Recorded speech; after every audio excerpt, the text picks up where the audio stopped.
Hey, everyone. Welcome to Office Hours. Great to have you. If you're watching on YouTube, you can find out more about what we do on officehours.global. As always, our first hour is a general discussion of production and IT-related topics where we answer your submitted questions. Hopefully by now, if you've been watching for a while, you understand the Mokana process of putting your questions in. That really drives our entire show until we get to the second hour, at least, and that's typically a bigger dive into a specific topic. Today, we're going to be talking about the crossover between prosumer and actual professional gear, and where are the places that you can save money and rely on the former, and when is it required or at least valuable to switch over to the stuff that professionals rely on for getting their work done. So that's the kind of brief as to what's happening today. It's time for us to dive straight into questions. Mitch, what have we got today? Good morning, Bill. First in from Gordon Giesbrecht in Winnipeg, Canada. Based on advice heard on Office Hours, I bought an Insta360 Link camera. I downloaded the software and updated the firmware, and the system won't work on any of our 3 computers. Customer service is from Hong Kong and only via chat. 3 days haven't helped. Advice. Alex is going to start us off here. Alex? Yeah, if you could ask that question again and include what computers you're using. So what is it, Mac or PC? What operating system version? I think it's mostly going to come down to, we have heard some things about people having a harder time on PCs than Macs, so getting it running, but it also could have to do with the operating system. So let us know what those are. And Courtney? I have PCs, and I haven't tried to audit my Macs yet, but make sure you're using the USB cable that came with it, because USB-C cables are all different, and if you don't have the right one, it can be problems. And especially if you're going to upgrade the firmware, make sure you use the cable that came with it to upgrade the firmware. Plug it in and then check and see if it does its little dance at the beginning to zero out its gimbal. And if it doesn't, it may not be being seen by, it may not be getting power. Make sure the light comes on. And second of all, if it doesn't show up as a USB device in whatever your Mac or PC device manager looks like, then you probably have a cable problem, or the firmware has bricked the thing. You might want to send it back and exchange it for a new one. Okay, that should help, hopefully. Next question. From Alexander Knight in Vancouver, BC, Canada, testing the live stream capabilities of my ATEM for the first time. Modified the XML file and tested a stream to YouTube at 25 megabits per second. The cache quickly reached full status. I tried again at 15 megabits and got the same result, 100 megabits upstream. Thoughts? Alex is going to help us out here. Alex? Yeah, I'd be curious if the switcher is actually built to do that. So when you're kind of hacking into the XML, you may be asking the switcher to do something that's not capable of doing. So I think that could be one of the issues you might want to think about there. I guess what I'd be curious about is, when did it work? Did it work at its kind of standard setting, or did it never work? So that'd be the question I have then. Serge Blanzen. The hiking of XML is working because I did it myself with sending it to our SRT server. But the thing I was wondering about is, are you sure that your connection was working to YouTube or anybody that you are trying to send? Because changing the bitrate will not resolve the problem of that problem. And the cache getting full when I was testing was because sometimes my connection was still not working, and the cache was just filling up and nothing happened at the other end. Alex and Mitchell are going to hop in for some more. Alex? Yeah, and remember where you're streaming to. Are you streaming to, I think that here, because you're doing to YouTube, so YouTube should be fine. The big thing you have to make sure of is that you're getting packets back too. And so, the way that RTMP works is it needs to get the packets back to it as well as going to it. So if you're not getting those back for some reason, we've had issues as well. Probably not your problem, but another thing to look at. But I think that what I would do is start going up 1 meg at a time from 5 megs and see when it stops working. And it might be right past where the default is. Mitchell? I like Alex's suggestion that there may be something in that XML file that's given it a headache. And I happen to have a little inside knowledge that Alexander got his ATEM from somebody else. So it's used and it was swapped. So you should clear out that XML and let it build a new one and see if you still have the problem, and then use the advice that you just heard. But I think my bet's on something weird in the XML file that somebody gave it to you with. And Alexander, you're here a good little bit, so make sure you come back and let us know how things resolved. If you find a way to fix it or at least diagnose what the problem actually was, the community would benefit from that. Let's move on to the next question. From Sky Gleason in Seattle, Washington, and right here on our panel, who's going to see Avatar in a ScreenX theater?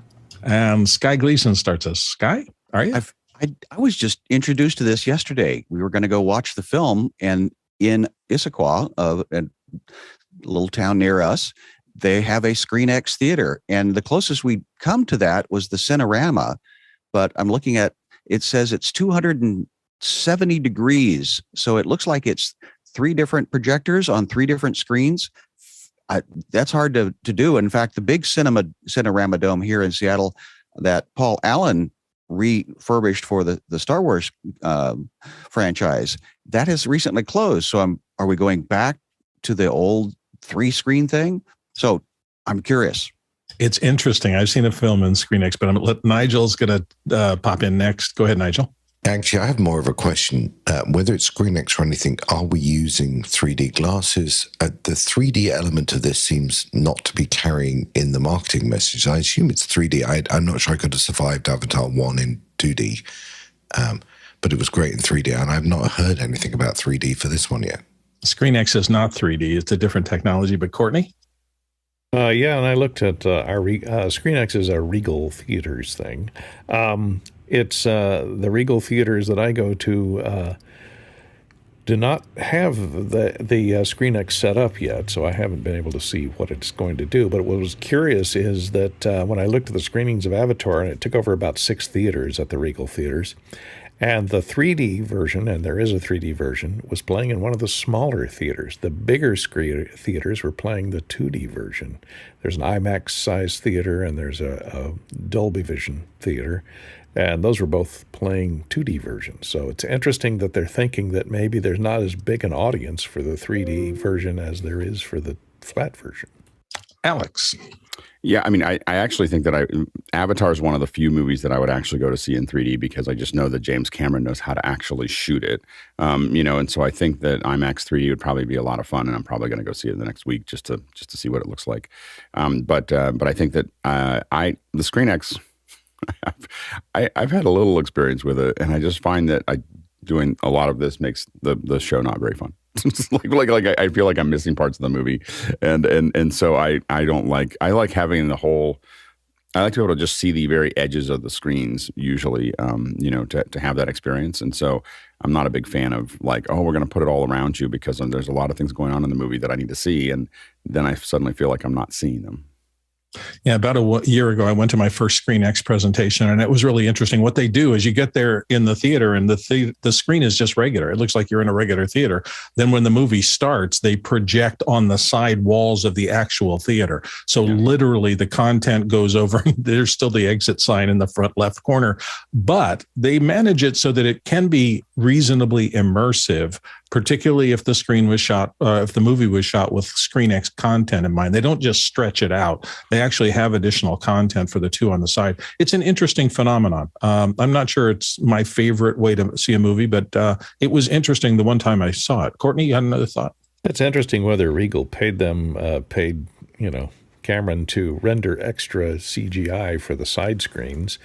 And the other thing is the psychological impact of on the brain. And you wonder, because your foveal vision is sharpest acuity directly in front of you, and then the sharpness fades off as you reach your limits of peripheral vision on left and right sides. And if you see all 3 screens in perfect focus, I wonder how that affects your brain, if it has some effect on it, like, making you sick with using the Oculus virtual reality glasses. Yeah, I saw the new Elvis movie in ScreenX, and I enjoyed the movie as much. It didn't really affect me that much. It's a shock at first when you're not expecting content on the walls, literally, and there's suddenly content on the walls. But I didn't find it difficult to follow the story or get too distracting out there. I'm mostly watching the screen, and it's just filling up your peripheral vision with something. So it was a decent experience. Again, I wouldn't pay extra for it, but I didn't mind it. Mitch, you had a thought? Yeah, when they bring it out in Cinerama, I'll be there for it. There you go. It's not how the West was won. It's a different thing. All right. I think we've pushed this to death. Let's go on to the next question. From Douglas Carmichael, in this behind-the-scenes video from a Nashville live video company, Moo TV, I noticed an Allen & Heath SQ5 digital mixer in the video rack. What could it be used for? Alex, you have any thoughts? Yeah, a lot of times that can be used for pre-show. It's not going to be most likely not used for the concert itself, but it can be used where someone can kind of double up and pay attention to some audio or mix in audio with comms and do a lot of other things. A lot of times someone will want something there. So it seems like a pretty heavy-handed thing to put there, but it can be done in, we're going to manage so you have the main desk paying attention to a lot of things that they want to pay attention to before a show, and the TD may be paying attention to that, or the TD may be paying attention to a stream. So it could be like literally, the stream doesn't matter. We just have to tuck some stuff up and down. It's not like they're gonna take the feed from the system or from the main area and maybe tweak it a little bit and send it out. And that can be a stream for. It's usually not a stream for the fans. It's usually a stream for somebody else to look at. So those are hypothetical ideas about what that could possibly be. I looked at this next question and I went, what? But John, Mitch, go ahead and help us out here. No, it's John Preto from Las Vegas, and here on our panel, he has a statement he wants to make. After further review, it's been brought to the notice of this statistician that JJ has in fact had 100% attendance record, and Harshit Trivedi has had 123 days in a row attendance. So I wanted to note those two outstanding attendance records. Well, bravo to each of you. That's exceptional. And thank you for correcting the record. That's great. Let's move on to the next question. Next question from John Foltz in Selinsgrove, Pennsylvania. I've got a cable TV provider and an Apple TV. The cable TV folks say I can log in through the Apple TV. Is anyone doing that? Is it worth going that direction? Let's start with Courtney Gooden. Yeah, it is. I have Spectrum TV, and they have an app that runs on my Roku Fire TVs, Roku-based Fire TVs, so it's probably the similar situation on your Apple TV. And I use it on like upstairs TVs that don't have cable boxes on them. They have antennas for receiving over-the-air TV, and then they've got a Fire Stick, which receives TV over Wi-Fi. And the Fire Stick 4K, you can see a lot of content in 4K that you can't get from your cable box, from your cable provider. Likely your cable provider may be giving you just 1080 at the max, and a lot of times just 720 on some feeds. And broadcast these days seems to be at 720 as well, unless you've got new next-gen TV receiver in your TV or ATSC3.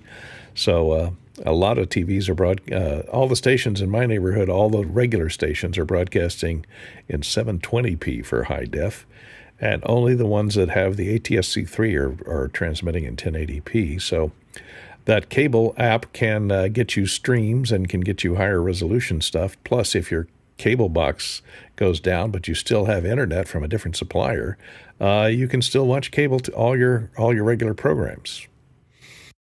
Peter Sargent.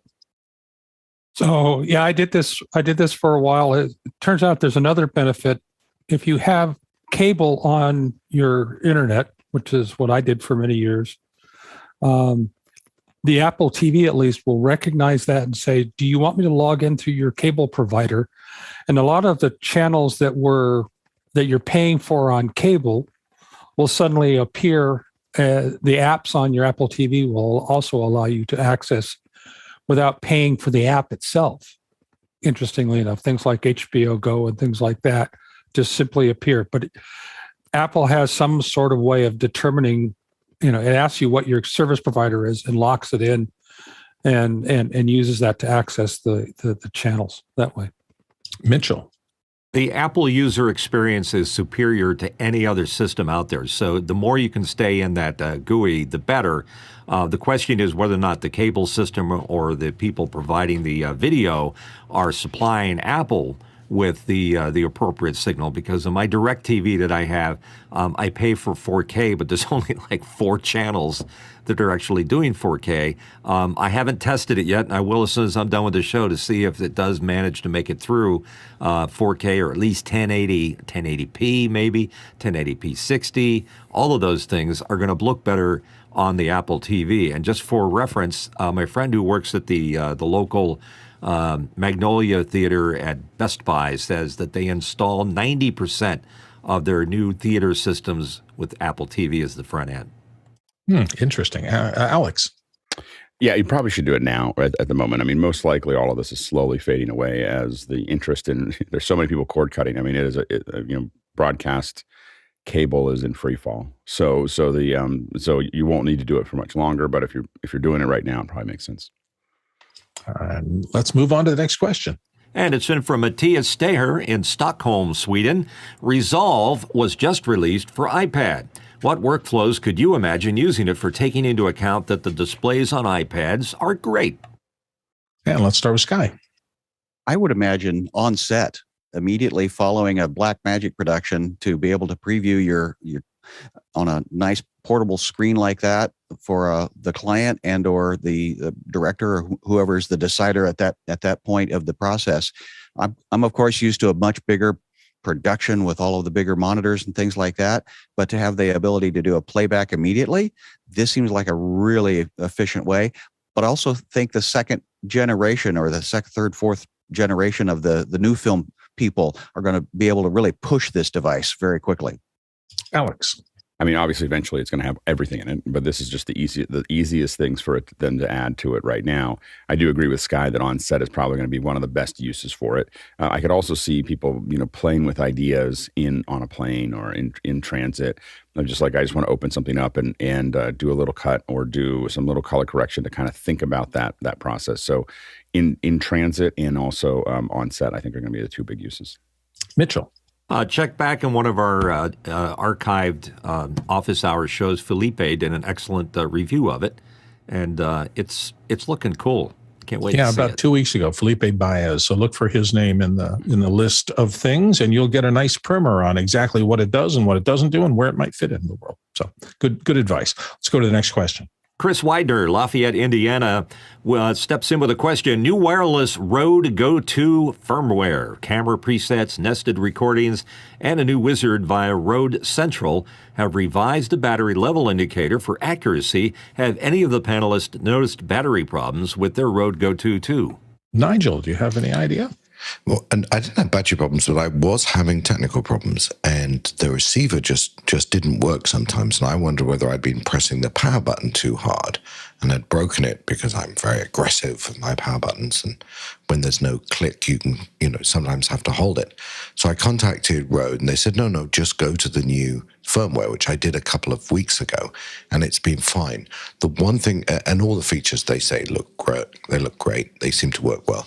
The one thing they're showing is a slightly different UI on the receiver, which I don't get. So I don't know if that's a new generation of devices, but you also need to update your Rode software on your Mac or your PC to make it all work.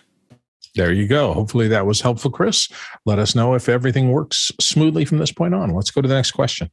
Tim Holm from San Lorenzo, California, asking, when testing your surround sound and home theater system, what is your go-to clip? Jesse Kessler is going to start us off here. Jesse? I use a clip from Mad Max Fury Road, and it actually starts at frame 1, and it goes through the end credits. It's a really good clip. Highly recommend it. Nigel DeSalle. Yeah, so of course it really matters what audio system you have, how you're set up, whether you're set up with DTS or whatever the sound system is. But I can tell you that when we're really showing our home theaters, we tend to use a source which is called a Kaleidoscape, which is a really high level. Think of an Apple TV, but with a hard disk and a much better sound system. And the 4 most frequent things I'm seeing people demonstrate are the whole of Mad Max Fury Road, as Jesse said, the whole movie. That's a bit long for a demo. The opening to The Greatest Showman is very, very popular.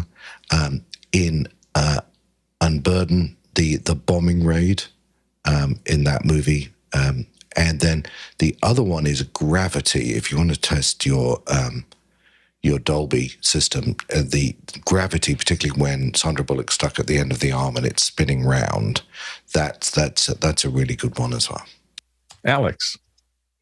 Yeah, what I did, I can't release them right now, but I know everyone gets upset when I say that. I built a channel checker. So I just built a channel checker that I play that says, right or left, right, center, surround right, surround left, and it just goes through those. And then I know that those speakers are being used, in that process. After that, I tend to listen to Rush. Tom Sawyer is usually one that just from a music perspective, there's a problem with it that the voice doesn't come down the center speaker. It goes through the left and right, which gives it kind of a weird sound, but it really uses up a lot of the space. And those are the big things that I listen to just see how things are looking. Serge Blanton.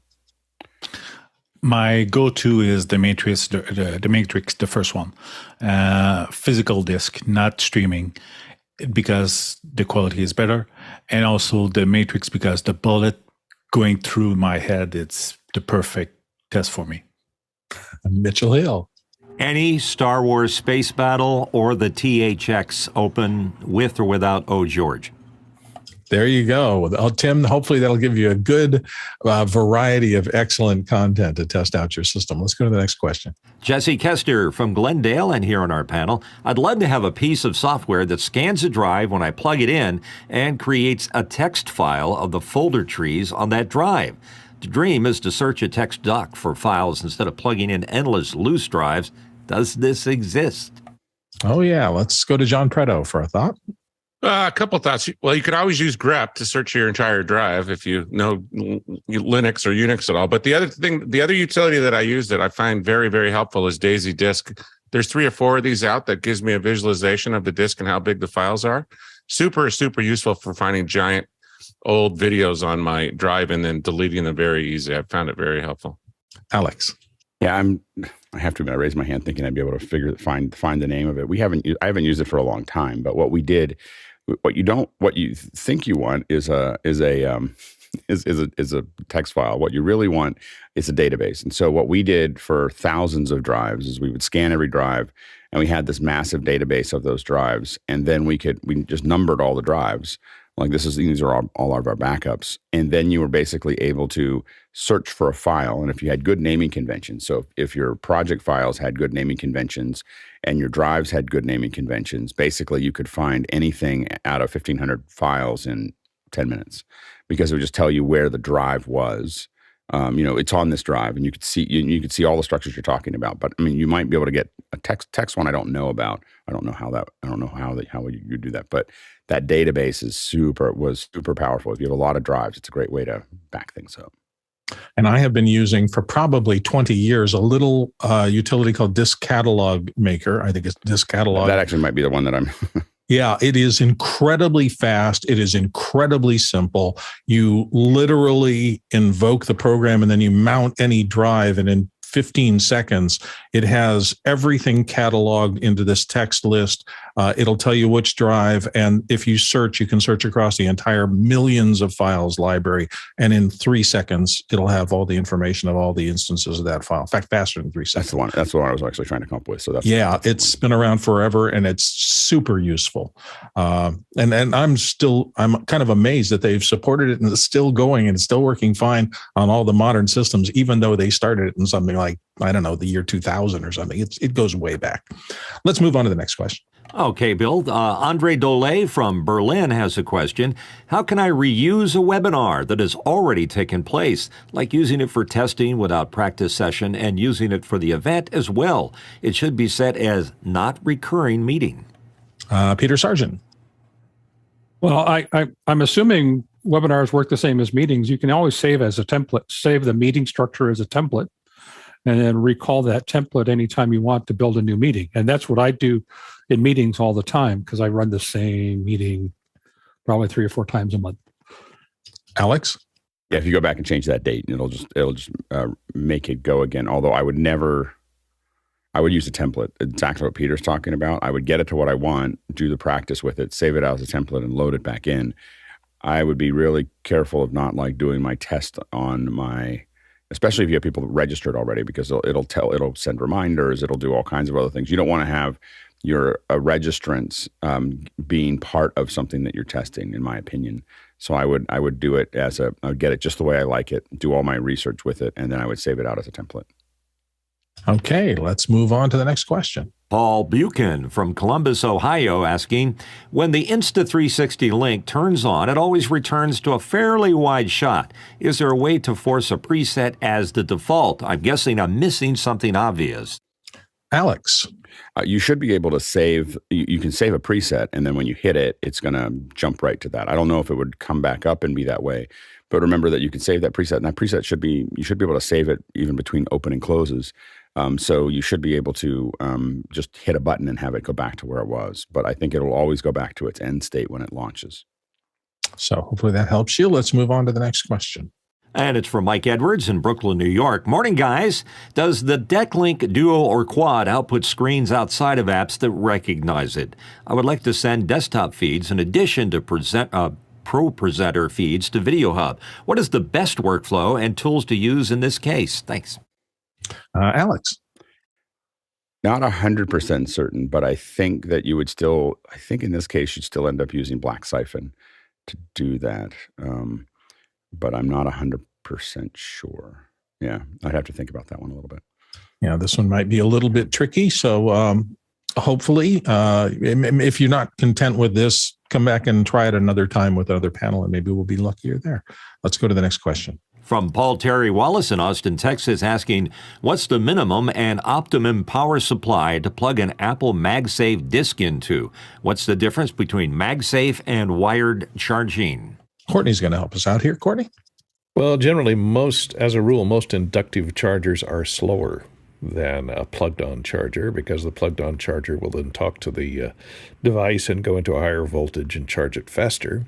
And it has to be able to control it and monitor its temperature at the same time while it's charging to safely charge it. So that's primarily the difference. And you probably need at least 2.5 amps as for your power supply that you're going to plug your MagSafe charger into if you're going to use somebody else's power supply for that. Okay. Hopefully that helped, Paul. Let's move on to the next question. Dan Goldstein in New York metro area has Zoom OSE retired the target ID list functionality. The new select participant workflow has not proved worthy, especially when I know participant names ahead of time. We're a little uncertain on this. I think this is Zoom OSE is still in development, obviously actively there, and I'm not sure that any particular functionality is fully set. Alex, do you have any insight on this? Yeah, I think that we're going to have we're going to probably have some labs where we kind of talk about it, where everyone who's playing with OSE is going to be talking about that next week. So definitely jump in there and let us know what's not working there, because a lot of people that are connected to it pay attention to those kinds of things. So anyway, so definitely hold that and let us know. What I would definitely do is in the OSE conversations inside of our Discord is to outline exactly if you're having an issue with Zoom OSE, in our Discord, you should be talking about it, because the people who are pretty close to that product are definitely there. So if you want to have that conversation and there's an issue that you're trying to solve, I think that I would definitely bring it up there.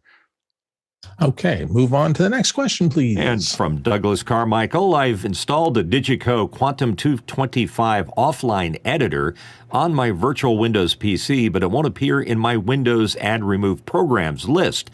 How do I uninstall the editor if it doesn't appear on the list? We've got some help for you from Mitchell and Courtney. Mitchell, take it away. Observation, usually that's pretty sloppy programming, because it should report to the registry where you can be found. A lot of times, Douglas, in the same folder that the application was installed, there may be an uninstall icon in there, and that's the next one to go to. And the other part is just to go to the exe file and delete it if it's causing you trouble. But the problem is, on a Windows installation particularly, is it likes to scatter files everywhere, all over the computer, on the registry, drivers, all kinds of things. So to have a look at it. And by the way, I'm not sure why you would have an offline program like that on because you don't own a Digico, last I checked. Courtney. Yeah, once you install it, if it's a legitimate Windows program using the normal Windows installer, it will have uninstall routines that are part of the package that it installs in your program files, x86 usually. And if it doesn't exist in the list of add remove programs, then it didn't do that correctly. So what you might try is going to Digico, reinstall it, and then try and remove it. And that way it might let it finish installing and make sure it finishes installing correctly, because maybe your installation didn't complete completely to have the uninstall data set up. So try that. Yeah, that's been my experience with a couple of programs I have. If I try to just go even into the deepest levels that I have access to on my computer and throw things in the trash, sometimes it doesn't install the deep hooks and things, and the uninstall program for it is the only thing that'll do that. And I've had the same thing that Courtney's run into. Because I've thrown away physically some aspects of the program, the uninstaller won't work, so I have to reinstall the program and then uninstall it, and that has succeeded for me. It's a little goofy. Next question. Chris Widener from Lafayette, Indiana, has a question. So, since Microsoft is buying Netflix, do we think streaming play for games will actually move the needle finally, or much like Google Stadia will this just be another also-ran experiment? Nigel? So I think we should be careful. I don't believe Microsoft has announced that it is buying Netflix. I think it's been a rumor going around for about 6 months. I don't know whether this is people trying to drive Netflix share price up, which they seem to have done about 65% in the last few months, or how real it is. But, the interesting thing about these sorts of rumors, as the cadence of them comes, one wonders whether there's a certain amount of truth in it. I would think if Microsoft was looking, I think gaming would be one part of it. I think the other thing they would be looking at is content. I think Apple's done a pretty good job with Apple Plus in a very specific niche. And I think Microsoft and Apple look at each other in a sort of friendly rivalry for space. And they have always done that for as long as I've known both of them. One wonders, though, if Microsoft did, it would be a lot for them to consume, given Microsoft's management system, although it's better than it used to be. One wonders whether the next step then is that Apple goes after Disney, and Disney spins off ESPN and maybe ABC, and that would be the next step. Ooh, interesting speculation. Sky, thoughts? I agree with Nigel's. From the business point, the big conglomerates are always going to try to absorb new concepts so that they can, expand their profit margin in different areas. So to see Microsoft, again, if it is truth or fiction, I think 2023 will tell. But you get all these boxes, you got to have something to put on it. And that's why you'll see historically a lot of major corporations buying production companies, like, when Sony was purchased, or Sony bought Paramount, they needed material to go onto their platforms. And so this is an interesting concept to be talking about. Alex. Yeah, it makes tons of sense for Microsoft. And it might make sense for Netflix as well. They are, they have money issues. Like keeping up with the Joneses when the big Joneses are so big is really complicated. And I think that they are, having trouble, getting enough out there. And just think, Microsoft can bring all the LinkedIn learning stuff right into Netflix. So there you have it. So they can add a whole bunch of stuff to their library. You won't even have to go to LinkedIn Learning. You can just have a Netflix account and you can watch your LinkedIn Learning. That'd be pretty cool. John Preto. FTC blocked the Activision and acquisition, and they would block this one too.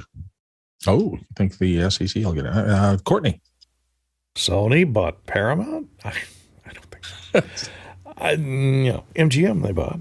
Paramount, I think I own Paramount stock and Viacom stock and you haven't seen CBS stock, and I haven't gotten a check from Sony. No, but I think Microsoft is looking to get into, they have distribution, they've got cloud services, but they don't have original programming on any of their different arms of the company. So I think it'd be a wise move. Whether the FTC will allow it or not, or SEC will allow it or not, is a big question, because it is a big monopolistic move. But they don't have any, they're not buying up too many competitors. They're not competing in this area already, so they're just acquiring a competitor. So, Alex, thoughts? Yeah, one of the other things is that it's going to become really valuable as we start to see a merge of content, whether it's AR, VR, other kinds of content. Having rights to entertainment properties becomes valuable. That's what, like, Disney is the big one, because you've got Marvel and Star Wars and all these other things that you can and all the Disney stuff that you could package back in, Pixar and everything else that Disney's done in the last 50 years. And so there's tons and tons of IP. Excuse me. There's tons and tons of IP that you could actually incorporate into other things than linear developments. And so I think there's a lot of really interesting possibilities. I think that John's right that the FTC, it'll depend on who's in office and who's running the FTC, but the FTC will definitely at least put up some kind of fight. Okay. Well, interesting topic to talk about. Let's move on to the next question here. Here with a question is Paul Terry Wallace in Austin, Texas. What's the top dog machine offered by either Melee or B-Link? This is a possible softball for Courtney. Courtney hasn't raised his hand yet, and I'm disappointed. Can we talk you into addressing this, Courtney? Good. Excellent. I just saw the question come up and I went, ooh, I need to research that a little more, because I haven't bought either one of those in about a year or so. So they've all come out with new, Melee has just come out with some new versions of their Celeron processors, the quieter series, which is the fanless PCs, which use the 5105 processor. They've gotten a little bit bigger. They've changed their form factor a little bit, but they're still great for doing the kind of things like a media server or playback, generation for or storing all your audio, video files, et cetera, putting them on the network, because it's got all the required parts. It makes no noise. It's great for doing, 1 or 2 channel recording and recording studio, because it's completely fanless. And it can handle, digital recording up to, 10 or 11 tracks without too much trouble. I wouldn't try and do a full Pro Tools setup on it, but, if you're just tracking 1 or 2 channels, it'd be fine for that. But, they're cheap. They're the Melees. I tend to move to the Melees. The B-Links have more full function PCs in a small package. Their package has gotten bigger. The original B-Link, as I showed the other day, was this lovely half-size version. The new sizes are probably about the same footprint as this, about the size of a CD case, but they're double height to allow them better cooling, because they do have fans in them. The B-Links do, and it allows you to put a 2.5-inch SSD in there. But the Melees have room for an NVMe drive, so you can put up to 4 terabytes inside that little Melee, which has a nice little tiny fanless and portless case to it. It seems to be plastic, but it's embedded with a type of carbon or some type of copper metal that's embedded in the plastic and has ridged tops to dissipate heat, so don't be alarmed if you get the Melees and they get super hot. It does keep your coffee warm, though. It's a dual-use appliance. Excellent. Thanks for the answer. Let's move on to the next one.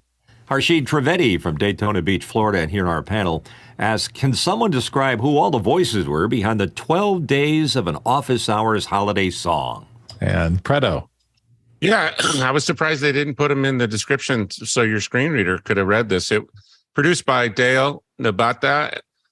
Intro was Brian Anderson. Month 1, Mike Sweeney. Month 2, Brian Anderson. Month 3, Leland Best. Month 4, Greg Kurta. Month 5, Jeffrey Powers. Month 6, Andrew Lipnick. Month 7, Jeff Francis. Month 8, Javier Alfaro. Month 9, JJ McKenna. It was great voice, JJ. Month 10, Victor Callao. And month 11, Dale Nabata. And month 12 was Grant Whitehead. So there you go. The fabulous piece of work for the 12 Days of Office Hours holiday song. And if you haven't seen it yet, if you somehow have missed this, go back. I'm sure it's on the website or somewhere. I think I've seen it in a couple of the listings. It's just fun to watch. Let's move on to, Mitchell has a thought. Sorry about that. I was just going to say what you just said. Basically, we can post the link to it on Event Chat. And if you watch the credits, the back end suggests you can see the full list of names of the people involved in it. And I think we're working on a second hour on how that came together. So looking forward to seeing that. And it'll be fun. A lot of talent went into this. It was just charming as heck. And so both Dale, who ran the project, and Brian Anderson, who did the video for it, great job to both of you. Let's move on to the next question. And the next question coming in from Douglas Carmichael. Many educational institutions still cling to the physical computer lab model. With the growth of virtual desktop technologies from on-premise to hosted services, could you see educational institutions moving away from said labs? Let's start with Peter Sargent. It's interesting how in the last 50 years, I think things have gone full circle. When I started working with computers in college, we didn't have computer labs. We had a room full of 029 key punches, and then we would turn our decks into the computer folks, and we'd pick up our listings the next day. We eventually evolved to computer labs, if for no other reason. There was only rudimentary time sharing, and it was expensive, and the equipment was expensive, so keep it all in one room and do your thing. Nowadays, there's absolutely no reason not to use remote virtualized computing systems to do your computer labs. I know here at my old alma mater, they've done that. Texas A&M, UT does that. Even our local community college here in Austin does that. So we don't have computer labs anymore. So I think the institutions are slowly changing as their cost structures change. And Alex. Yeah, the problem with this is mostly that there's an ongoing cost. So there's, you have, when you buy the computer, if you have people using it all the time, cloud is really good if I want to use it for a couple hours here and there. If I leave it on all the time, 24/7, it starts to it'll pay for that computer pretty quickly. And so the issue is that right now, the ongoing cost of leaving a computer, because a lot of computer labs, I don't know what it's like now, but when I was there, the computer lab was running almost all the time. like there was someone in there on it, because those were resources we wanted. And so I think that you'd really have to do the math carefully of over a year, is that computer, the computer that I'm getting, how much am I going to use it? And when would I start paying more than just buying it? Okay, let's move on to the next question. Next question in from Alex Lindsay in Novato, California, right here on our panel. YouTube TV has acquired the rights for NFL Sunday Ticket. What does the panel think? Nigel, start us off. So it appears they paid $2.5 billion compared to what DirecTV had paid before, which was about $1.5 billion. I'm not surprised DirecTV is out of that business. DirecTV, since it got spun off from AT&T, is spinning out of control, and I think they are milking that cow as hard as they can up to the point where it dies. And I will get bitter about DirecTV separately if you would like me to, because I have some run-ins with them. Having said that, I thought that Apple was going to go for that business. I think that was interesting when Apple pulled out. And I wonder how big a business that Sunday Ticket is, because the number of people in non-commercial bars and restaurants who want to watch all of those, I think is a fairly limited. And I'm not a great football, as we call it, watcher, but I have family members who seem to get a vast majority of the games across broadcast. So actually requiring all of them, I would think, was a fairly limited market, maybe enough to cover $2.5 billion, maybe a great piece of marketing for YouTube TV. And Serge. If they could bring YouTube TV in Canada, I will be happy. First thing. The second part of it is right now I can watch pretty much half of the NFL games in Canada, but I have to go through like multiple channels, and it's a mess and it's difficult to use. So having an app with a better interface, if it's Apple TV, fine. If it's YouTube TV, I don't mind. But I think the broadcast signal is not up to date for these kind of watch party. Alex. I think they're the right partner. I mean, I think that it made the most sense. This is they're making money in a different way. So the problem that a lot of TV networks and anybody else bidding on this is that they would be trying to make money on advertising, and you can't make money on advertising with the NFL because it's too expensive, especially now because it's all getting bid up by, basically the tech companies are taking over this because the broadcast companies are in a shrinking income stream, and so they can't compete with the ones that are expanding their income stream. And so this makes so much sense. So many people are going to buy YouTube TV just to have the NFL ticket. It's going to be an easy, even if they just do it during the season, but then they're going to get addicted because YouTube TV is a far superior way to watch TV than any other service that you can get. It's not just cable. It's that I can sit there and hit, I want to record 30, 50, 100 shows. It keeps all of them. There's no drive limit. There's no whatever. You have this always there. You can play it on many devices. You can do, there's so much to it. It's so much better than cable. And so what'll happen is a lot of people are going to jump on because people like me want to watch the Pittsburgh Steelers, and I can never watch it because I can, they're on only in the evening games can I actually see the Pittsburgh Steelers play. And now I'll be able to watch all of them. I'm super excited. Like now, the one thing I don't know if the NFL is totally calculated is people like me will never get the NFL ticket again. The NFL, their app is, dead to me. I mean, it's such a frustrating app in itself. So the fact that it is painfully underdeveloped and painful to use, and the fact that YouTube TV theoretically, even if I have to pay a little more, it's worth it because I never want to use that app again. So, John Preto. I just wonder what Apple's final bid was, Alex. What do you think? I think Apple. So I don't think Apple. I think Apple, as they just got closer to it, I don't think Apple ran out of money. I think they just decided that it wasn't the right model for them. The problem with it is that you're kind of stuck with terrestrial broadcast. So, it's hard for you to innovate. The MLS is going to allow. I think Apple. This was a package that Apple put their name into. They wanted to see what it was going to look like, but I don't think that Apple ever.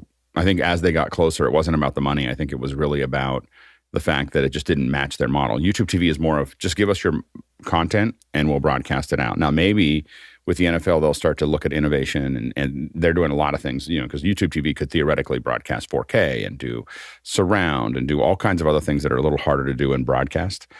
They have a lot more control over that. So those are things that would be really interesting to see where they go with it. But I think Apple wants to innovate faster than what the broadcasters are going to want to do. And I think MLS is going to give them the perfect platform to prove that. I don't think that the NFL will.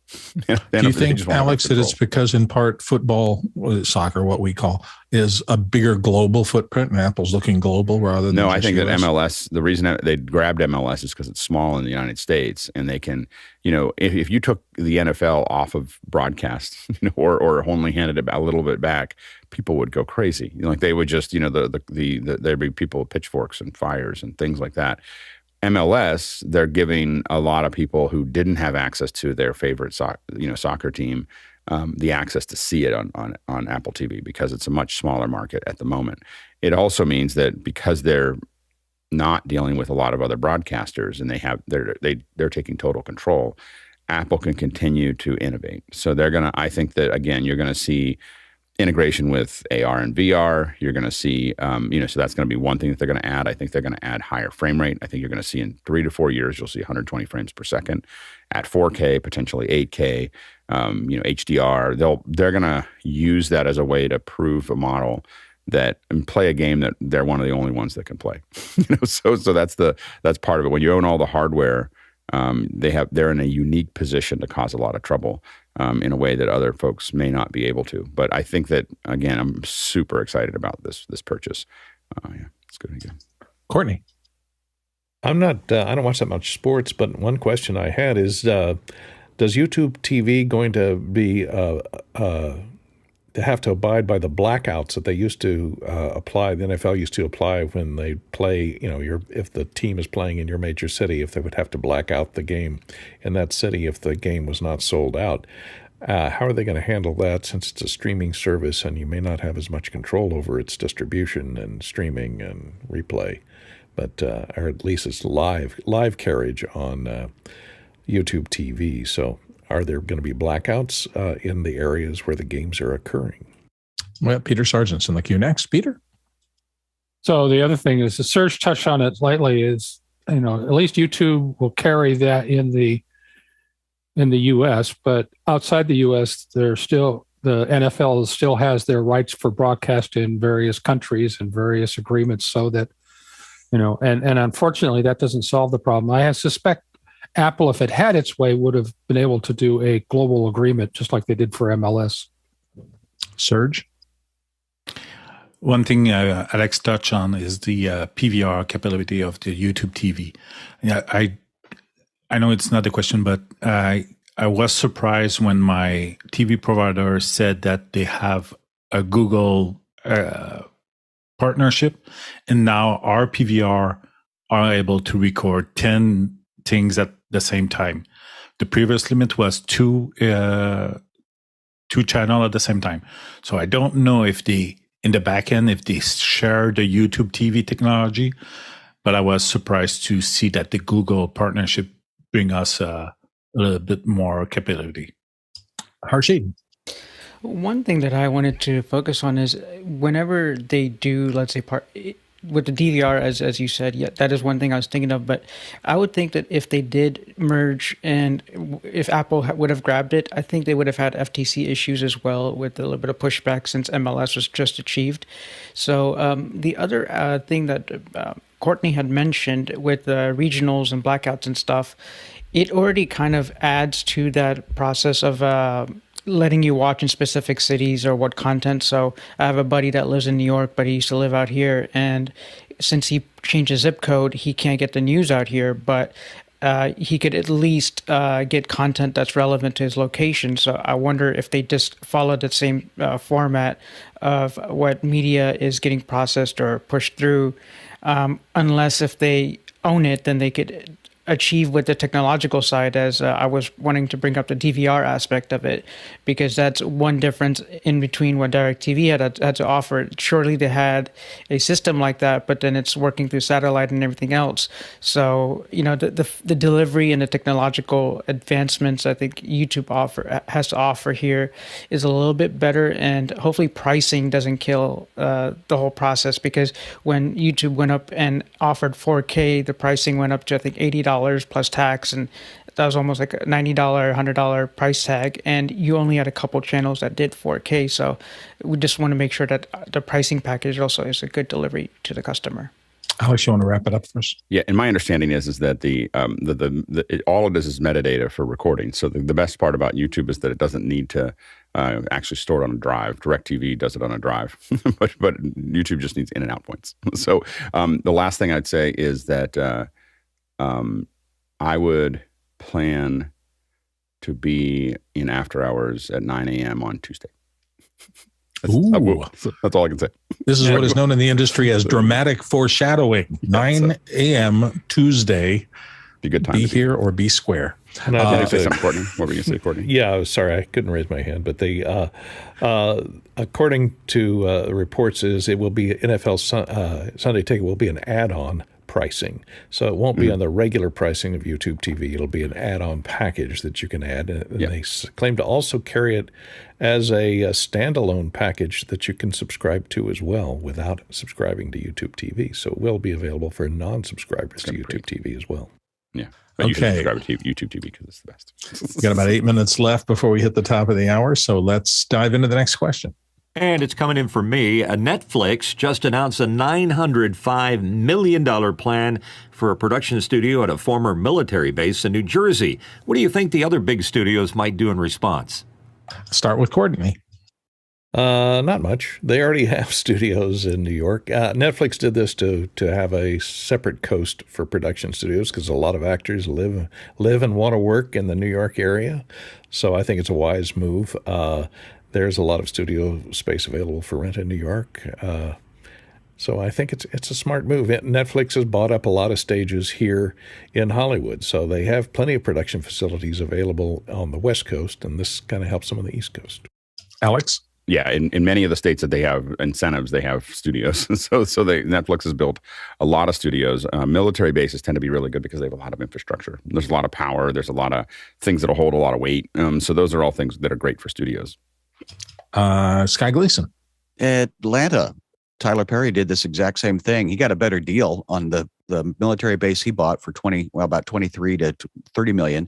But yes, that many studios, and again, in Alex's point of tax incentives, is what the producers are looking for, is who's going to pay me to bring my production to your location. Mitch? You know what they say, if you want to make $1 million in the studio business, spend $905 million. you go.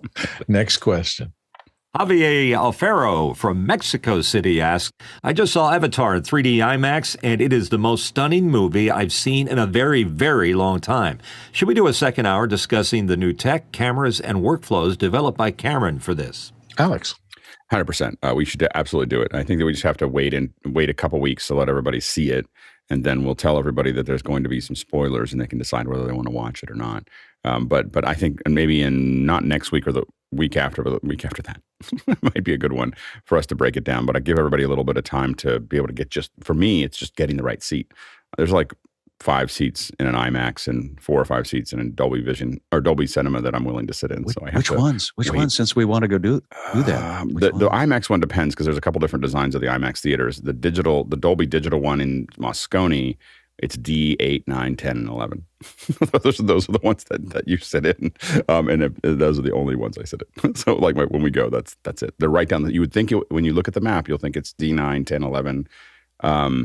12, it's offset by 1 when you actually get to the theater. That's the secret for 4 people. Just in case you're wondering. There you go. Next question. Next question in from Douglas Carmichael. If Microsoft did purchase a content distribution platform like Netflix, could you see them improving Windows to make it a stronger platform for content creation? Built-in low latency ASIO drivers, loopback, hijack like capability in the OS, etc.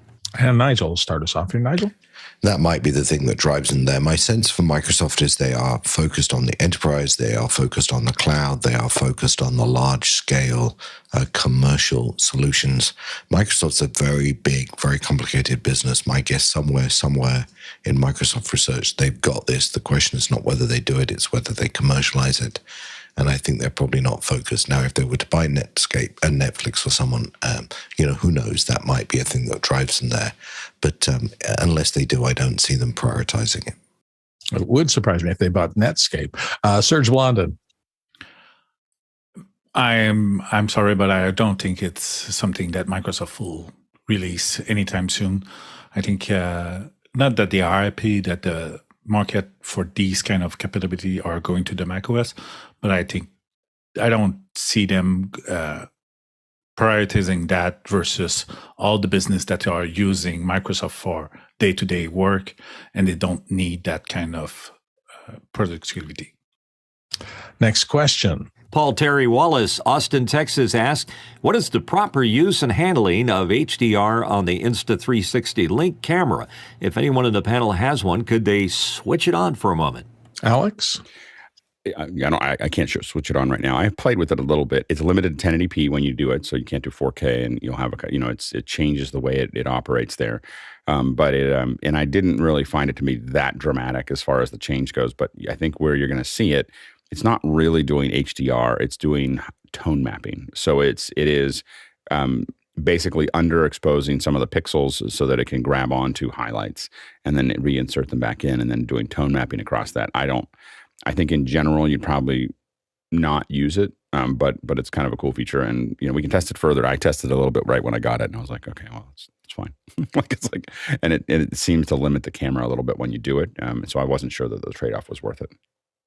All right, there you go. Last question for the pre-show or the first hour show. Douglas Carmichael asking, the marketing for the One-Button Studio Plus and Pro kits, there's a link to it, mention a balanced audio signal path as a selling point. Considering OBS is targeted to non-technical audiences, why would they mention it? Alex? I'll let Courtney run with this one. Okay, Courtney, take it away. Well, I thought somebody who looked at it more, but I guess it's a combination of hardware and software. And once audio is inside your computer, it's not balanced. So I don't know what they're talking about. If it's a software device, balanced outside the device, if it has balanced inputs and outputs, it reduces noise, obviously, on inputs and cables that are run over long distances. But once it's inside the computer, audio's audio. Well, as I understand it as well, the One Button Studio is marketed into a lot of educational institutions and things like that. So if you have people who understand balanced versus unbalanced audio, they might just be expecting that the fact that it'll have XLR connections, or at least a way to keep audio balanced in its ecosystem, might be a selling point that they just wanted to make sure that it had on the feature list. Things are changing all the time. I was late to a lot of the changes in digital audio versus analog, because my whole career was analog before the big changeover. And you have to do a little new thinking as things evolve. Courtney? Yeah, and having looked at it now, I see that it's a hardware device that looks like kind of a little rolling around refrigerator with a couple of screens on top of it. So I guess it does have balanced audio inputs, so that's good. But it seems to be something that wouldn't ship very easily. So a one-button studio, but once it's there and installed, I wouldn't want to ship it anywhere. It looks awfully big.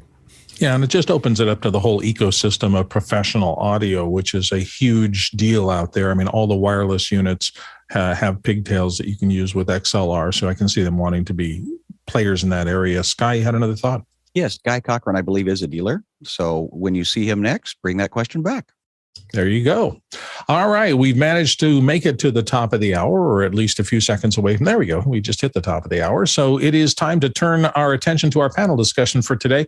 We're going to be discussing a little bit this idea of prosumer versus pro. And I think for a long time, those of us who have worked in the industry, there was a huge gulf between the capabilities of what I thought of as camcorder kind of production and professional production, which was done with big shoulder-mounted cameras.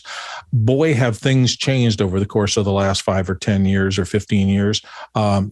Even some of the smaller things that one might have thought of in terms of the form factor of a consumer thing can be high-performing in terms of the ability to generate and capture signals, whether that's video signals or audio signals. We're seeing things that are far less expensive being used in situations where they might not have been before. So we wanted to have a discussion today. What are the differences? If you're just starting out and your funds are limited, what are the advantages of having access to this less expensive but still very capable equipment? Probably more capable now at that low price range than it's ever been before.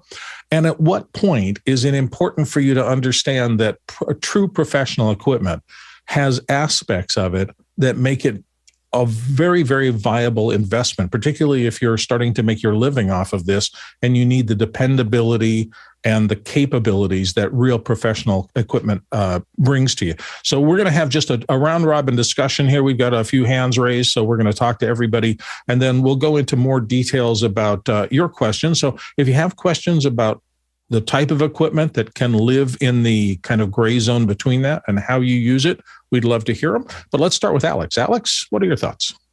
Yeah, when you pay for something professional, I think a lot of times what you're paying for is obviously reliability, sometimes quality, but a lot of the quality now, the raw quality is capable. A lot of cameras are capable of that now, or equipment.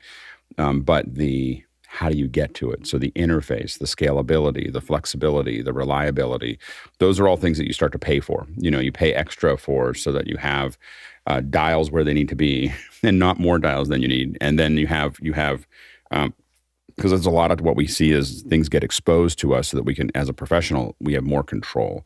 It's more flexible, more control. We have more control over what we're doing. It is going to do something more predictable. Those are the kind of things that we look for. It's never been a better time to do this than now. I will say it's an incredible. There's an incredible opportunity right now to build anything, and the quality that you can get with a $1,500 camera, a $2,000 camera is in the prosumer world, is what we're using here. A lot of us are using them as web cameras, and they would be considered prosumer, except for the fact that you could absolutely shoot something that would be indistinguishable from what people would consider professional. But some of the form factors, what they fit on, how they work, interfaces, those are the things that you start to pay extra for. Mitchell. I think Alex said it very well there. I think it's how you get there. It's the prosumer pro in today's world, the final results are generally the same. It's just how you got there that makes the difference. Not too long ago, it used to take millions of dollars, thousands of square feet, and hundreds of people to do what we do today. And now it can be done on a laptop sitting in your garage. It's a pretty amazing change over that course of time. Sky? Well, in Los Angeles, the question is which Starbucks were you going to be editing out of that week? Because that became you constantly getting your coffee. But to the question that I wanted to bring up was an acquaintance of mine at Dolby. They said they were putting in thousands of theaters in China, and they were starting at 48 frames a second and going up because that was the capability of the technology of the day. So I guess in this conversation is, what does the consumer want and what is their expectation? So that's, I know it's philosophical and that's on Sunday, but who's going to pay me to buy this piece of equipment and what do they want? And Courtney. In the past, the gap between consumer equipment and professional equipment was pretty broad. You know, if you wanted to shoot a professional-looking film, you had to get a 35 millimeter film camera or at least a 16 millimeter film camera.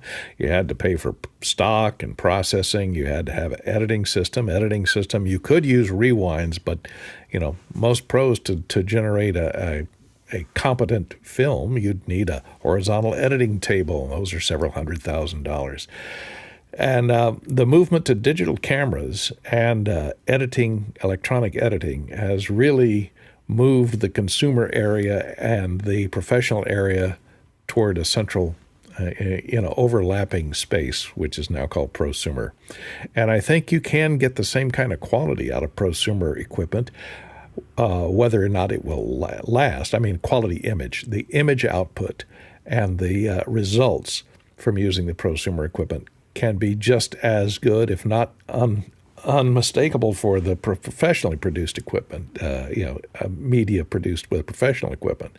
The difference is, as Alex said, the reliability, the interchangeability, the versatility. The professional equipment will have a more variety of support systems for it, more lenses, the ability to be controlled by multiple people, whereas the prosumer equipment is designed to be, push one button and everything's automated. Nigel. So I think that was all good input. My one thought for you is, if you're going to put the pro, you're going to be a professional. If you're going to be a professional, you're going to charge. If you're going to charge, you're going to build a business case. If you're going to build a business case, you better have a business model. And so I think the biggest difference to me, at least, when I look at stuff, I'm not buying it for professional use. I'm buying it for semi-professional fun use. And the thing that flips me from one to the other is that something I can afford to do out of discretionary income? Or is that something that if I make that next step, I would actually have to earn the money to pay for it? And that to me is the big jump. And now, if you are a billionaire and everything is, consumer to you. But for the rest of us, I think the big difference is, if it's professional, you're going to try and earn money from it. Makes sense. Mitchell? There's some things in the pro versus prosumer, world that have not changed. They still have a big gulf between them. One of them is lenses. Lenses still cost a lot of money. You can't compare an add-on lens that comes with your camera with a set of Cook primes that costs $250,000. And that's not going to change, not likely to change, because the processes it takes to make them are still the same. There may be other things that we use in a day-to-day production life that also are unaffected by the prosumer debate. And Alex. And it's something that Nigel touched on that I think is important to remember is the when you start buying bigger pieces of equipment, you can charge more for it. And that's the thing, that if you show up at an event with, things that you kind of cobble together, will the end product look the same? Maybe. But will people make decisions about what you can and can't do? Absolutely. And now a consumer may not be able to do that, but a professional will look at you kind of pulling this weird stuff together and making it all work, and it just limits where you can go with it. So sometimes, we definitely were able to command, more because we come in with, gear, that is, and it does look better and it is easier to run, but it also brings up the level of what you can do. And again, to get back to flexibility, there's a lot of things that we can do quickly that would take someone who brought in something they kind of cobbled together. There's a lot of times where you have to say, no, I can't do that, or this system won't go there. If it can solve the thing that they came to do, a lot of times we have to solve 3 other things that the client or the situation didn't show until we got there. And that's where the professional equipment giving you that headroom gives you that opportunity. Mitchell? To a degree, I'm going to have to disagree with the gentleman from Novato, California. In this part of the world, at least in the smaller markets, just good enough, or that can keep you. In other words, there are people shooting what we used to be able to shoot with a crew and a camera and get paid for it. They're shooting with their iPhone 14s and other things, and they don't really care what equipment they use to get the job as long as the final product is there. So that's an interesting distinction, because I can only charge less for what I used to do, where I charged more, and the concept of the cost of the equipment doesn't really play into the equation as much, because the people making the decisions about who uses what are the people in the accounting departments. I think it depends on the size of the client. It does, and it depends on the kind of. I got some pretty big clients here in town, and I'm telling you, their film teams and how savvy their film teams are. Like a lot of clients have some pretty savvy film teams, and they'll make a bunch of decisions really, really fast. As soon as they see you and you start lining up, they'll be like, and then what happens is it creates a spin. I just know that I definitely thought the same way that Mitchell thought for a long time, and I lost work to people charging 3 times as much as me because they had shinier things. And so I learned from the experience. So that may be, there are 3 things that I wanted to bring up, 3 words just to kind of spark some of the discussion. And those 3 words are utility. What does the thing do? Durability. How long can you expect the thing to last? And the other one that I found was really important as I was starting out my business and moving up through the levels was repairability.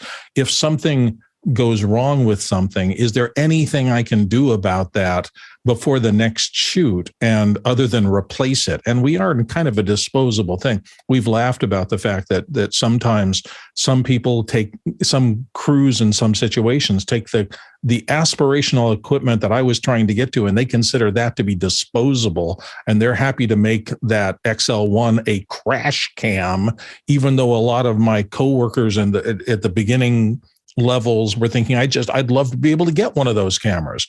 So everything is a little bit different. Utility, it is going to make a difference. Like if you need to do a slow creep in, your iPhone is not going to be a very good tool for that. It doesn't have that kind of zoom lens capability, and you don't have control over it. Now, if you can shoot all static shots, you may get a perfectly good program. Are you going to notice the fact that it doesn't do that function well? It depends on your level as an operator. In terms of durability, I can't tell you, nothing that I started out my first 4 years with lasted any longer than that. It all ended up in the dust heap. My first lighting kit was a Smith Victor. It came in a cardboard box. Not only did the box itself fall apart over my first year and a half, but each of the lights, it went from being useful to, oh my gosh, I try to lock the light in this position and it's going to fall down because it was not designed well. I eventually bit the bullet, and I spent, I think, $600 or $700, which back then was a lot of money, on an Airy kit. And all of those things just disappeared for me. You got on set and you knew that when you plugged this device in and turned it on, it was going to function. And if anything went bad, like a burned bulb, there was a way to get that bulb out of there and put a new one in really quickly and get into production again in 10 minutes and not keep everybody who was on my set waiting for it. So those are the intangibles about that. And the final thing, repairability. In the early days, it was so critical to have a dealer behind you so that if your camera had a problem, you could call your rental house or something. And I'm in a crisis. Can you get one of these cameras to me as fast as you can? And sure enough, in 15 or 20 minutes, somebody would show up in a car and just hand me another camera. Why? The relationship with that shop and the fact that they would take something that was broken from me and get it fixed and get it back to me, because they were making enough money off of me as a producer to want to take care of my needs. Those things are all critically important as you move up the process. Alex, you had thoughts?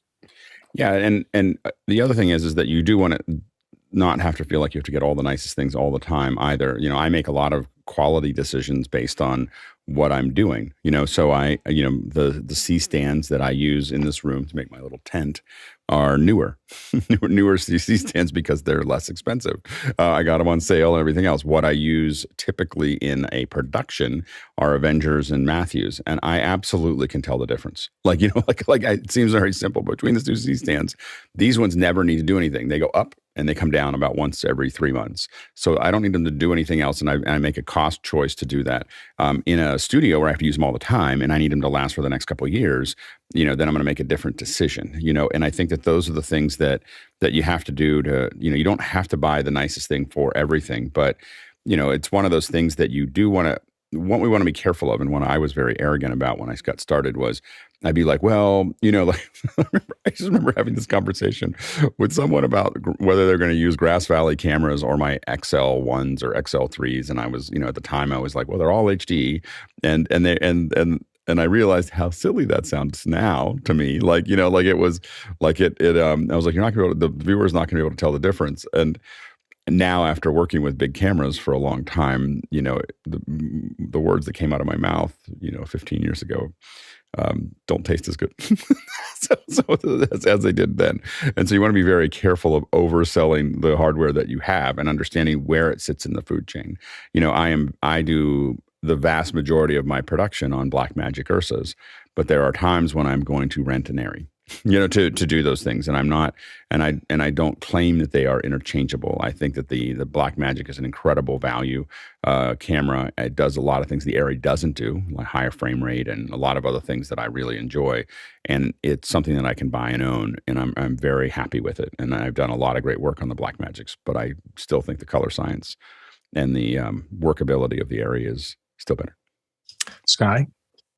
When we started Mad in the Kitchen, I realized I was used to the heavy duty professional equipment, but then the newer technologies came in, buying 3 light panels that originally when light panels came out, they were 10 grand each. And I got a set of 3 for $250, including stands. But then I realized, these may only have like a 1 or 2 use case ability if you don't treat them very well. And what really proved that was when I started seeing my gaff friends come in and just start throwing stuff around. I'm going, this is not the equipment to do that with. You want to be a little more gentle with this, as you say, Bill, disposable equipment. And I also remember when E&G cameras were $80,000 minimum, and then the $3,000 little HVX 2000s showed up, and they were buying them for a weekend. And as you say, the crash cam. But then when I got a hold of it, I still delicately used it for the next 10 years. Alex, you want to finish things up before we go to our first question? Yeah. When you use prosumer camera, what we call it is soft hands, which means that the last inch before you put anything down, you just slow down, a little ease out. You go down and you just set it down carefully. The last inch of that thing, you just go, okay, we're gonna not. And you would hear us say it all the time in the warehouse, like just don't just drop and you're right, Sky, that production people will drop stuff down all the time because they're used to rentals and they don't care and they don't, it's not their equipment. And it's very common to see people bang things around just because they're not thoughtful about it. And if you're an owner, at one point I had about $1.5 million worth of hardware. If you're the owner in the warehouse, you're pretty edgy about how the stuff is handled. And I think that with prosumer equipment, you're absolutely right that you have to be a lot more careful about your equipment than you are with professional. But you really should do it for everything and treat it like it is thousands of dollars as opposed to that. But I think that the other thing, though, is that you can, when you know what you're getting and you know what you can and can't do with it, you can scale up a lot more. So, for instance, someone might go out and get someone might go out and buy a really expensive switcher. And what I look at is, what am I going to use this for? And I could buy 2 constellations for one of those, some other switcher, and now I have a primary and a backup, or I have a first use and second use. I can cover 2 different rooms in the same kit, all of those things. And so, I had at one point in time, I would consider at one point in time, I had over 30 switchers, and I could never afford to do that with, and we would just throw switchers at the problems. We'll just put 8 switchers in here because we can, and so we would, and we would create very complex things that you couldn't do in a professional, like not professional, but a more expensive. I had a Grass Valley switcher. I couldn't do what I was doing with 8 ATEMs, and so those are things that, and so I think that you can really create some pretty novel things as well. So we have to remember the prosumer oftentimes gives us the opportunity to scale up and do things that we couldn't do with the professional equipment as well. All right, let's get to our questions this morning. Go ahead, Mitch. First in from Sky Gleason in Seattle, Washington, and right here on our panel. Can we start the conversation with definitions of professional and consumer? Yeah, we have a few people who have decided to weigh in. Mitch, you started off. I'll start it off. It's going to be controversial, but here we go. I think this whole thing is a continuum, and if you apply it to cameras, this is a prosumer camera. This is a Sony ZV-1. That's the bottom end of the Cine line that Sony has. The camera that I'm using up here is an FX3. That's tickling the bottom of professional, but it's still basically a prosumer camera. If I'm going out to shoot something, I'm going to grab a Venice, which is a $100,000 camera, and it's going to look great, and it's going to do the job. But I would never, ever, ever take this out on a shoot and shoot a client. It's not going to happen. I'm sorry. I hate to mess up the Mac fans out there. Sky. Well, we have kind of already had this conversation in the previous intro to this, but I also throw in two other words, and it's again income ROI versus a hobby. And Nigel kind of pointed some of that out. Is in this equipment, just because you can doesn't mean you should, but it's possible, and that's the confusing part and why we're having this conversation. Courtney. Yeah, durability plays into this greatly, and consumer equipment is not designed to work more than a year or two because they want to sell you the next version, next year's model. Professional equipment can last for a decade or more, and it's because it's made out of metal. It's got good support behind it. They upgrade the firmware these days. It has upgradable firmware. It has upgradable parts. You can add on new parts. You can expand it. It's designed to be put into a rental situation. It may be very expensive, but professional equipment then can be rented. I wouldn't put any piece of consumer equipment into a rental situation where you hand it out to any old Joe Blow bozo who's going to use it. You don't know how he's going to throw it around in the truck, and it's not going to come back working. So I think there's a big divide between consumer and professional in that respect. Peter Sargent. I'll go back to what Nigel was talking about earlier. I mean, for some of us, it's a bit of a hobby, actually, and I use it in a very visible hobby with my volunteer work. But it's a hobby, therefore, it's what I can afford, not what I can recover. Right, and frankly, and to going back to Mitch's point, it's a continuum, but the continuum is over time. I mean, what is today's professional camera, the feature function will slowly work its way down into prosumer and then into consumer. I only look at my Sony AX100 in front of me, which was the top of the line consumer camera when I bought it 8 years ago. And the only difference between it and the next level up camera was mine doesn't have XLR inputs. The next Sony up does have XLR inputs, as an example. John Preto. Sony, I think, even to this day, made this distinction really clear. And when you look for products on their site, they had the consumer product. The high end of that was the prosumer level. Then they had the industrial product line, and then they had broadcast on top of that. And so the broadcast stuff was all labeled B, with the B series, and the professional stuff was P, and the industrial line, and then the consumer stuff had all kinds of different names on it. But they made that very clear distinction on, at least on their website. Nigel. Yeah, the only thing I can add really is that if I'm trying to decide whether I put a product in a consumer or a professional category, I think about completely different business models. If I'm going to put something in a professional category, I'm going to have to think about the service model. I'm going to have to think about how I'm going to manage that, whether I can charge for it, what the additional products are. If I'm going to go through a consumer model, I'm probably going to sell it through a retailer. I'm going to have that channel. So there's different channels, there's different service, there's different models. And that's why Sony has those two different websites, because it doesn't want you to buy professional products through Best Buy because the model is completely different at their end. And Sky, you wanted to chip in? Well, and just real quick, the point of the manufacturer doesn't want to have to support it.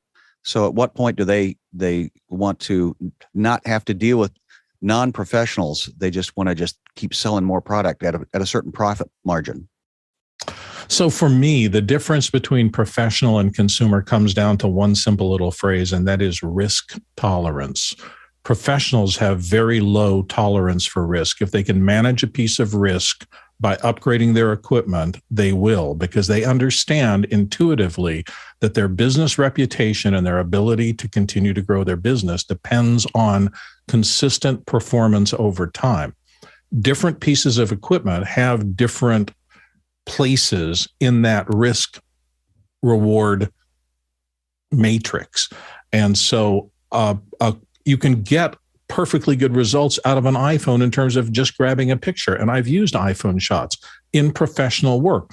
I was taking on a little more risk. I had to risk understanding that I could not get the same either quality or that slow, dreamy zoom or something. And I had to analyze that was okay for what I was doing, because the message I needed to get out for the client could be served by the picture from that camera in this situation, in what the client had asked me to achieve for them. So I felt the risk was okay in shooting on that. There's other circumstances where Alex's point is perfectly well making. Showing up with an iPhone in a professional shoot situation, somebody's going to ask you, what are you doing? And, you better have an answer. And if you have an answer, look, I've got to get this thing down here and I've got to go from underwater to up. And the best way for me to get this shot really quickly is to have this rig with an iPhone in it. And let's take a look at it. And I've tested it and I've said it's going to be good, and rely on me that when I say it's going to be good, it's going to be good. And when they see it afterwards as a cut piece, they go, oh yeah, that looks great. That's fine. That increases their trust in me that I'm making good decisions for them. And that means I become less a risk. And then we're right back to risk management. No matter what you bring to the set, you're constantly battling this idea of, are you a riskier person than your competition, or are you a safer person than your competition for executing this job for your clients? If you are consistently the safer person, they don't care what you show up with. They just know you're safe. And so risk avoidance, risk tolerance is where I see the break between consumers and pros. Pros have learned to manage that. Alex, you had some thoughts on this? Yeah, and it's not in production. A lot of times there is we just talk about this. When everything works fine, no one cares what you're using. So like when everything is working and you're producing content and everything else, everyone's like, okay, that's great. When something goes wrong, there is this, Chinese fire drill that is who's going to end up on the front of the bus. Like someone's going under when things go wrong. Somebody's in the corporate environment. Somebody's going under. And somebody's, and if you are a freelancer or an external person, you are the red shirt. And I would tell people in my crews, just remember that in a production, you're landing as a red shirt, and so you just need to know that you're most likely going to be the one that goes under. And so number one is you wanted to make sure your tools are really reliable. But number two is when you come with things that look weird, that have been cobbled together, that don't look professional, like it was hard for us to use black magic cameras until the Ursa came out. And still hard when it was a really large Ursa. But when the Ursa Minis came out and then became accepted as a professional device, and we used them as those, it was really easy to use them in lots of things because you started seeing them in more places. But you do have to be aware of what those are, because when you show up with something, you'll think that, well, I can produce exactly the same content. Number one is you probably can't exactly the same. You probably don't have the same, if you're not able to capture RAW, if you're not able to capture a lot of other things, those are things that make a difference. But remember that when things go wrong, you got to be in a defendable position, of why you chose what you chose. And if you can't defend that position, it just means that and the worst part is a lot of times you won't be told. People aren't going to necessarily ask you why are you using that. They'll just make a bunch of decisions on their own, and they put you in a box that says this company does, or this person does smaller productions. And then I have another company that will do the larger productions. And the more you can get, it just takes something. It takes how you interact with them, the professionalism that you have when you approach it, the quality of work that you produce, but also the equipment that you use will make a difference in how they view you. Mitch, you want to have a last word here before we go on to the next question? Thanks, I appreciate that. This is a very interesting part of the conversation because we're also talking about the factors that drive making decisions between professional and consumer gear. Like I used to be perfectly happy with a Grass 100, next to me when I was editing, but today all you need is an A10 Mini for what, $500? That doesn't compare price-wise. And the other thing is that, and this kind of falls into what you were talking about, Bill, is that in a company that's making decisions about who they're, let's say, a typical corporation, it used to be there was a gatekeeper that understood your capabilities, understood the kind of equipment you would bring, the professionalism you bring to the job. Those people are gone.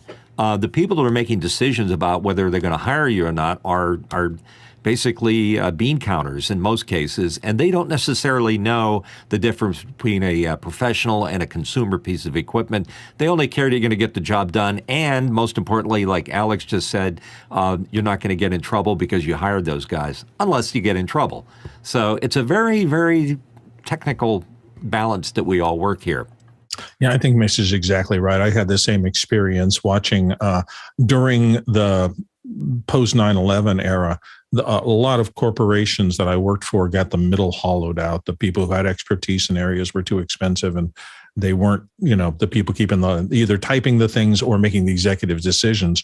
So it is tougher out there to, I think, explain your value in soft terms as opposed to bottom line numbers. It's just a tougher business out there. Let's go to the next question.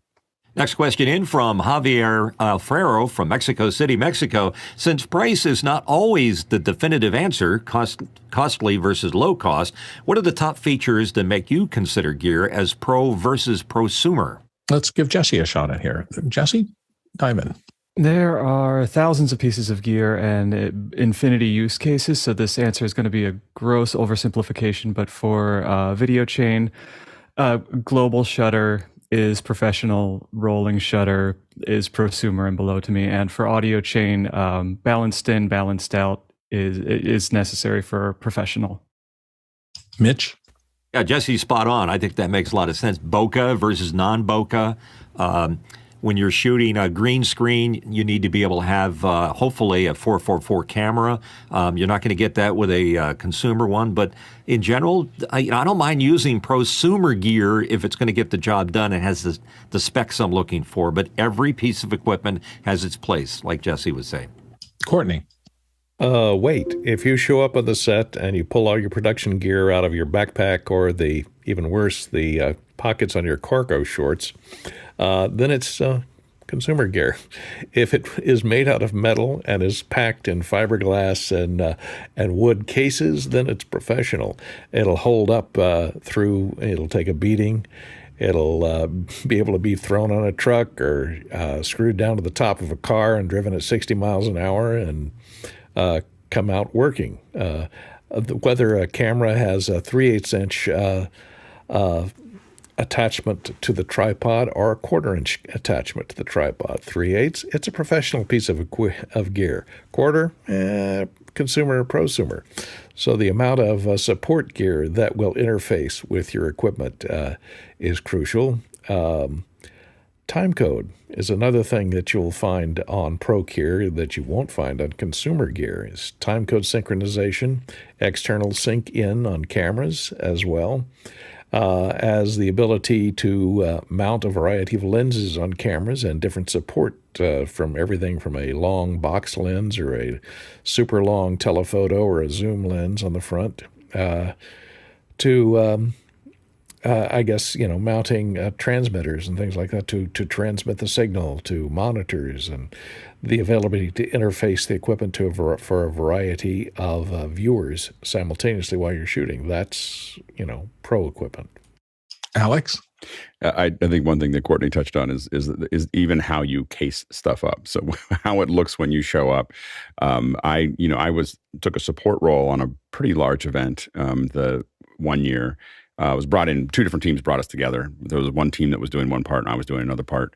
That other team, I came in with regular gear that I would have with Pelican cases and racks and things that needed to be done and tightly wound, wiring and everything else. And they came in with a suitcase, like an old suitcase that they just kind of piled everything in, and they didn't know how to do a lot of things there. And the next year I did their job. It was the next year that was my job. And so, so I think that's a good example of, now I was also very tight in what I did, and they had some, but again, the bottom line was it was embarrassing to even watch them do it, and so to open this little suitcase and pull things out, and I got to that, they just hadn't done enough production to know that wasn't going to look good where we were doing it. And you just have to be conscious to all those things when you're, so even how you case things up. And I have to admit, a couple of years before that, I used a catering cart to move all of my gear from my office, which was 2 blocks from Moscone, to Moscone to do our little show that we were doing there. And, so it's all a progression, but I would save you some of the trouble and just let you know that you do have to have things look like they're like you're buttoned up. Buttoned up is a big deal. When you say you want to be professional, being buttoned up is a piece of that puzzle, and how it looks and how it interacts and what you're pulling it out of and everything else. All of that matters. Mitchell? I think Alex is touching on something important, because pro versus prosumer also extends into the crew that you bring in. If you bring a crew in that are wearing cutoffs and they're kind of sloppy in their best practices, it reflects poorly on the end result, because those are things that the client can spot. If they can spot people that aren't acting correctly, following a chain of command, handling equipment a certain way. It's not just the gear that you unpack, but it's also the people you bring with you to shoot.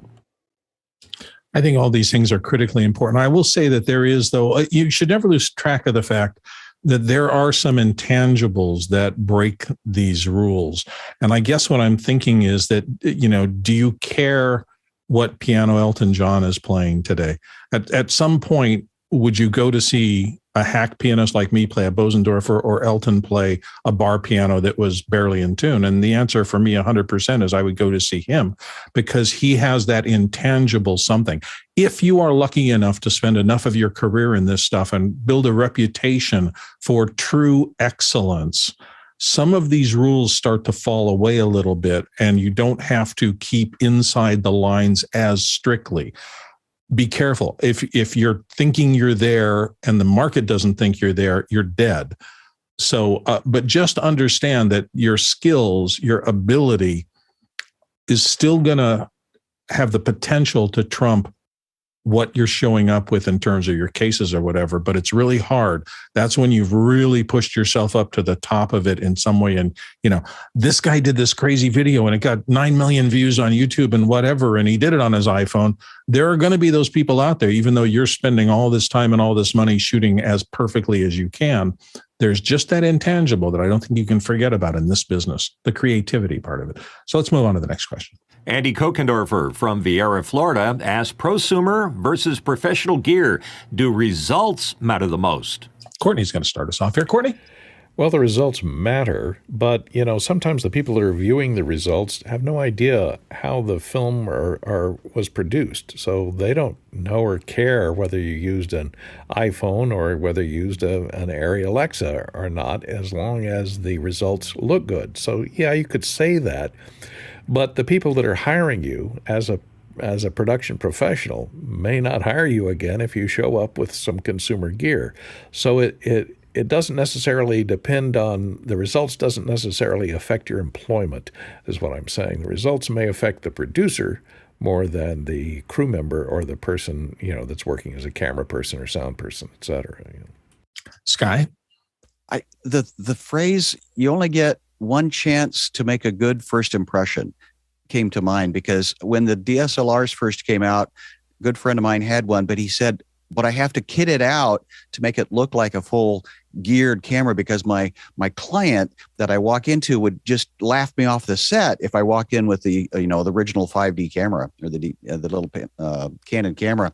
So that's where who's your audience and what you want them to do has a part of this longer term question, because if your audience as a person that's walking onto a set as a hiree, your audience is the person right there in front of you. But if you're doing a project on your own, for instance, I used the DJI drone, but I've also used a Westcam and, hooked off the front of a helicopter. Now, would I have liked to had that stabilization and with that big giant camera? Of course, didn't have the budget. But my audience in the film for Graham Care that I'm working on, I want the audience to feel moved about this particular scenic scenery thing. And I'm getting 4K images in what I can afford. So it's a complicated question. If you're going to be paid to do something, you probably will need to have the accoutrements. But if you're doing a project on your own and you can sell it for something that people want to buy, then maybe the less expensive equipment is going to be okay for you. Mitch? Here's a valuable lesson that I'll do it very quickly. I was shooting commercials for a friend of mine who owns a large Harley-Davidson dealership. They were very involved shoots that involved jibs and moving cameras and Steadicam, and we charged, I don't know, around $30,000 a pop to do the spot. And one day, my friend came to me and said, look, you're my friend and I don't mind sending you business, but this little operation out of New Jersey that shoots commercials for the local cable operation is able to do that same spot for $2,000. And my answer to him was, can you see the difference in quality from the work they do and what I'm doing for you? And he said, no, I can't. And I said, I guess you've made the decision. And that's the tough part about it, is that we live in a world now where it's good enough is starting to rule the world, and our abilities as professionals, and if you're a cranky older professional like myself, I insist on doing everything as very good as I can, which means using professional gear to accomplish the job. And it's extraordinarily hard for me to dumb it down just because the client might not be thinking the same way. John Preto. I was wondering if Courtney liked my newest professional broadcast microphone here.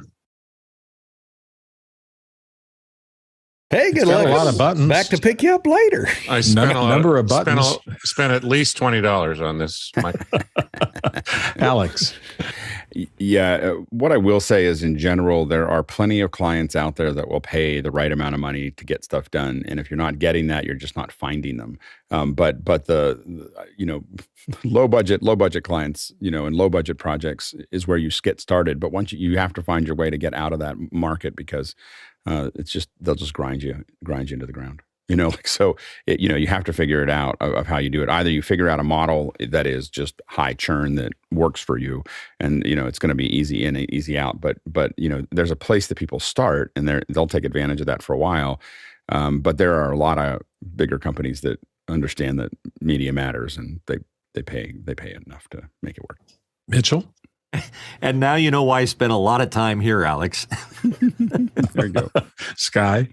Well, I had a client want a 3D rendered realistic visual image. We quoted him $3,000. He came back with a 2D image and on a flash drive or something like that. And we said, but that's not what you asked for. He said, yeah, but this commercial is only going to be on for one weekend to promote one thing. So we couldn't argue against him spending that much money on something that didn't have a lifespan of more than 20 seconds. So that's where listening to your client, what is their need, is sometimes tricky. And you're right. Maybe they only need a two-dimensional item to get that information out there to their client. Let's move to the next question. And it's from James Fosline in Minneapolis, Minnesota. Are there requirements prosumer equipment doesn't meet, or could prosumer just mean pro equipment that other consumers might be interested in? Well, we've talked a little bit about some of the things that are kind of the hidden things behind truly professional equipment. Often you have a dealer network that supports them. There's a lot more information out there. You don't have to, this isn't working today, I better go buy a new one in that case. Courtney, you had some thoughts here? Prosumer equipment, there's one big gulf between prosumer and pro equipment is in file formats and interchangeability, and there are professional file formats that the professional file equipment uses, and there are consumer file formats that consumer equipment uses. And there's not a whole lot of overlap between those two. So that's one thing that you find the difference between the pro and prosumer that makes a difference. It makes a difference in post-production if you're producing stuff, whether or not the sound is recorded separately. Dual system, you have a separate sound mixer, has multiple inputs. The sound mixer has, 8 tracks of recording as opposed to just 2. And usually professional cameras don't record sound in the camera itself. So time code and as well as the file formats themselves are professional file formats that guarantee interchangeability throughout the rest of the production. So in post-production, you don't run into weird file formats that won't translate or color space that's not common to your end product or can't be color corrected in your current timeline, so on. Yeah, Courtney actually touches on a good thing, which is the evolution of the industry underneath you. And that is happening faster than I've ever seen it before. You're thinking that you're at this level and you're going to stay there. Well, the young people coming up under you may not have an investment the same level that you do, and they may have stuff that's good enough to take some classes of clients away from you. So is your business able to move to the next level of clients to protect your profit margin? If on the top end, and I've seen this happen in my industry, in my career, the companies that were doing things at a particular strata of corporate production, something might happen. 9/11 happened, and a lot of the corporate work went away for a while. Or some companies got more corporate work because companies were doing less traveling, big road shows, and they wanted to send out videos. The industry is always kind of altering beneath your feet when you're in this business. Just something you have to understand. So you have to look ahead and say, are there big changes that are coming? At some point, you got to get rid of all the old VHS duplicators, to use an ancient design. And, you got to move to DVDs. And now you got to move to file-based. And now you have to move to in the cloud. And if you're not ahead of this, if you're not thinking about this, and if you're not jettisoning some of the workflows and equipment and processes that you had that worked 5 years ago for the ones that are coming up that are going to be important now, you risk having your business become unstable because you can't meet the needs of what the market is changing towards. So that's just another thing you have to be thinking about while this is going on. Let's move to the next question. Douglas Carmichael asking, I remember a story of a sound company losing a corporate event contract when the owner mentioned the word Peavey. Have you ever had issues with brand perception that influenced the relationship with the client? Sky? I would like to say that's not a reality, but that it's unfair. But when I went to get a brain scan, I didn't ask if it was a GE, MRI. I didn't care. And when I buy, work from a laborer, I don't ask what the hammer is. But yes, I did lose work to a product called Flame because Discreet had done a lot of promotions of that to the Hollywood and to the high-end consumer market, even though I had a product which I believed could create what they wanted. But when the production assistant called and says, do you have a Flame? And we says, no, we have an Avid DS. And they go, well, that's not what my producer said I was supposed to be after. And it's like, but we can give you what you need. Why do you care about the name of the product? He says, because it's my job to do what my producer wants. Yeah, Mitchell? By the way, Douglas, Peavey is a fine brand, and they make a lot of good stuff, so I wouldn't turn my nose up to it.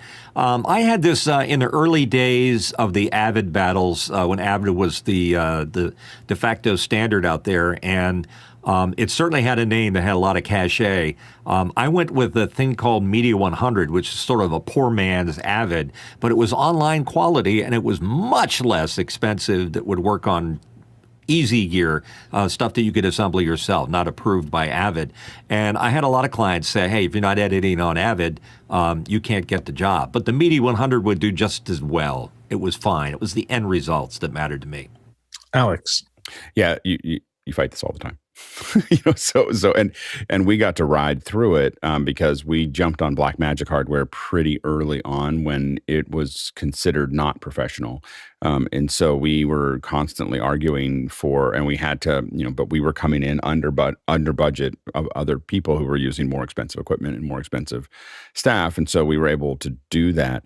But like Blackmagic is a great example. In 2010, when we were using Blackmagic, we were considered like the little whatever. By 2020, it's a entirely different story of how it's viewed. And so that brand recognition can change over time.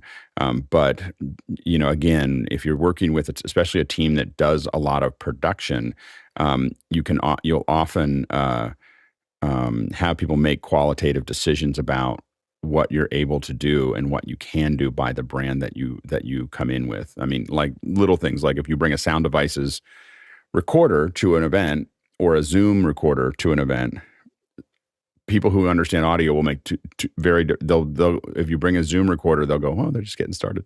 like eventually they'll find their way to sound devices. And if you bring, like those are the kind of things that they're just going to make a decision, and they're going to make a decision of where you fit in the food chain by the equipment that you bring. It doesn't mean that you should overbuy everything. You can't buy things that you can't afford to pay for, but you do have to know that these things are there. I had a discussion with Elemental one time. Elemental have these green faces on the front, and they have these little lights behind them, and they spent a lot of time thinking about these, and those would sit there, and they're the only thing in my encoding rack that would glow. And there's these two little green glows, or 4, 8, or whatever it was. And they were saying, do you think those are worth doing? And I was like, absolutely, 100%. And I said, we calculated it. We actually sat around drinking beer one time and calculated all the jobs we got from people walking up and asking, what are those green? What are those? Right? What is that thing that's green? And we would describe it to them. $2.2 million is what we made over 5 years, just from that, just because they opened up a conversation. And then what I did, of course, is destroyed software encoders. Just like I just said, like if you want, and I'd started there. I'd started with all these other things, but it allowed me to have a conversation about how if you really want your project to work, you're going to use software-defined hardware encoders.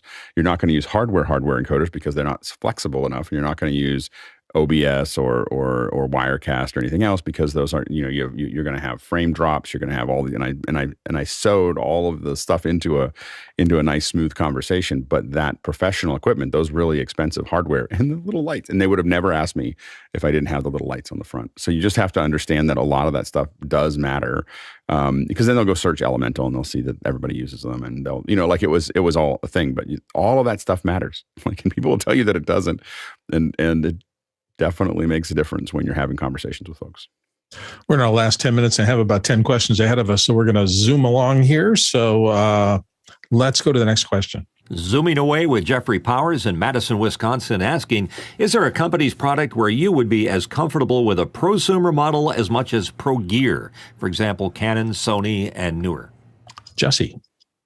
Blackmagic has really mastered the art of creating really easy points of entry and then nudging you up to the next thing as you start to understand what you're doing with your entry-level gear.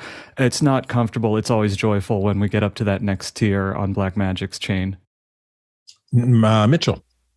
I'll admit I'm a Sony fanboy, and I would be just as happy with my FX3, which I'm using right here, with an FX6. In fact, I think I could cut between them, and they would be pretty darn close. Sky Gleason. Panasonic, because they bring some of that high-end knowledge down to their prosumer level stuff, and then but it's all a gateway drug. They're all consumer items that they want to get you to get to the next level and get to the next thing, and next year they will have something else for you to buy. I always think it's not the equipment, it's what you know how to do. If you gave me a bunch of Neewer lights and asked me to light a scene, I could probably light it pretty darn well. And, I would hope that I had my regular kit bag with diffusion and gels and the rest of that stuff. But, if you know what you're doing, you can get higher level performance out of lesser level gear. If you don't, but this is not necessarily the electronic stuff. That can be a little more. It's sometimes hard to get performance out of something. It just doesn't have the chip. Let's move on to the next question. Chris Widener from Lafayette, Indiana, asking, this line is significantly blurred with products like Switcher Studio and Mevo cameras. A lot of professionals use these products every day for great productions using iPhones and iPads. What does this mean for the future of pro equipment? I don't think it means a ton, because here's the thing. I have used equipment like that and I've had success with it, but then I realize over the course of time that it is limiting me. The features that were built into that product line, the fact that I can't do zooms as well, or I can't move the camera as well as I might like to, means that I'm going to go for simpler shots. Now, can that be effective in the right kind of program? Absolutely. Can you get a good looking program out of it? Absolutely.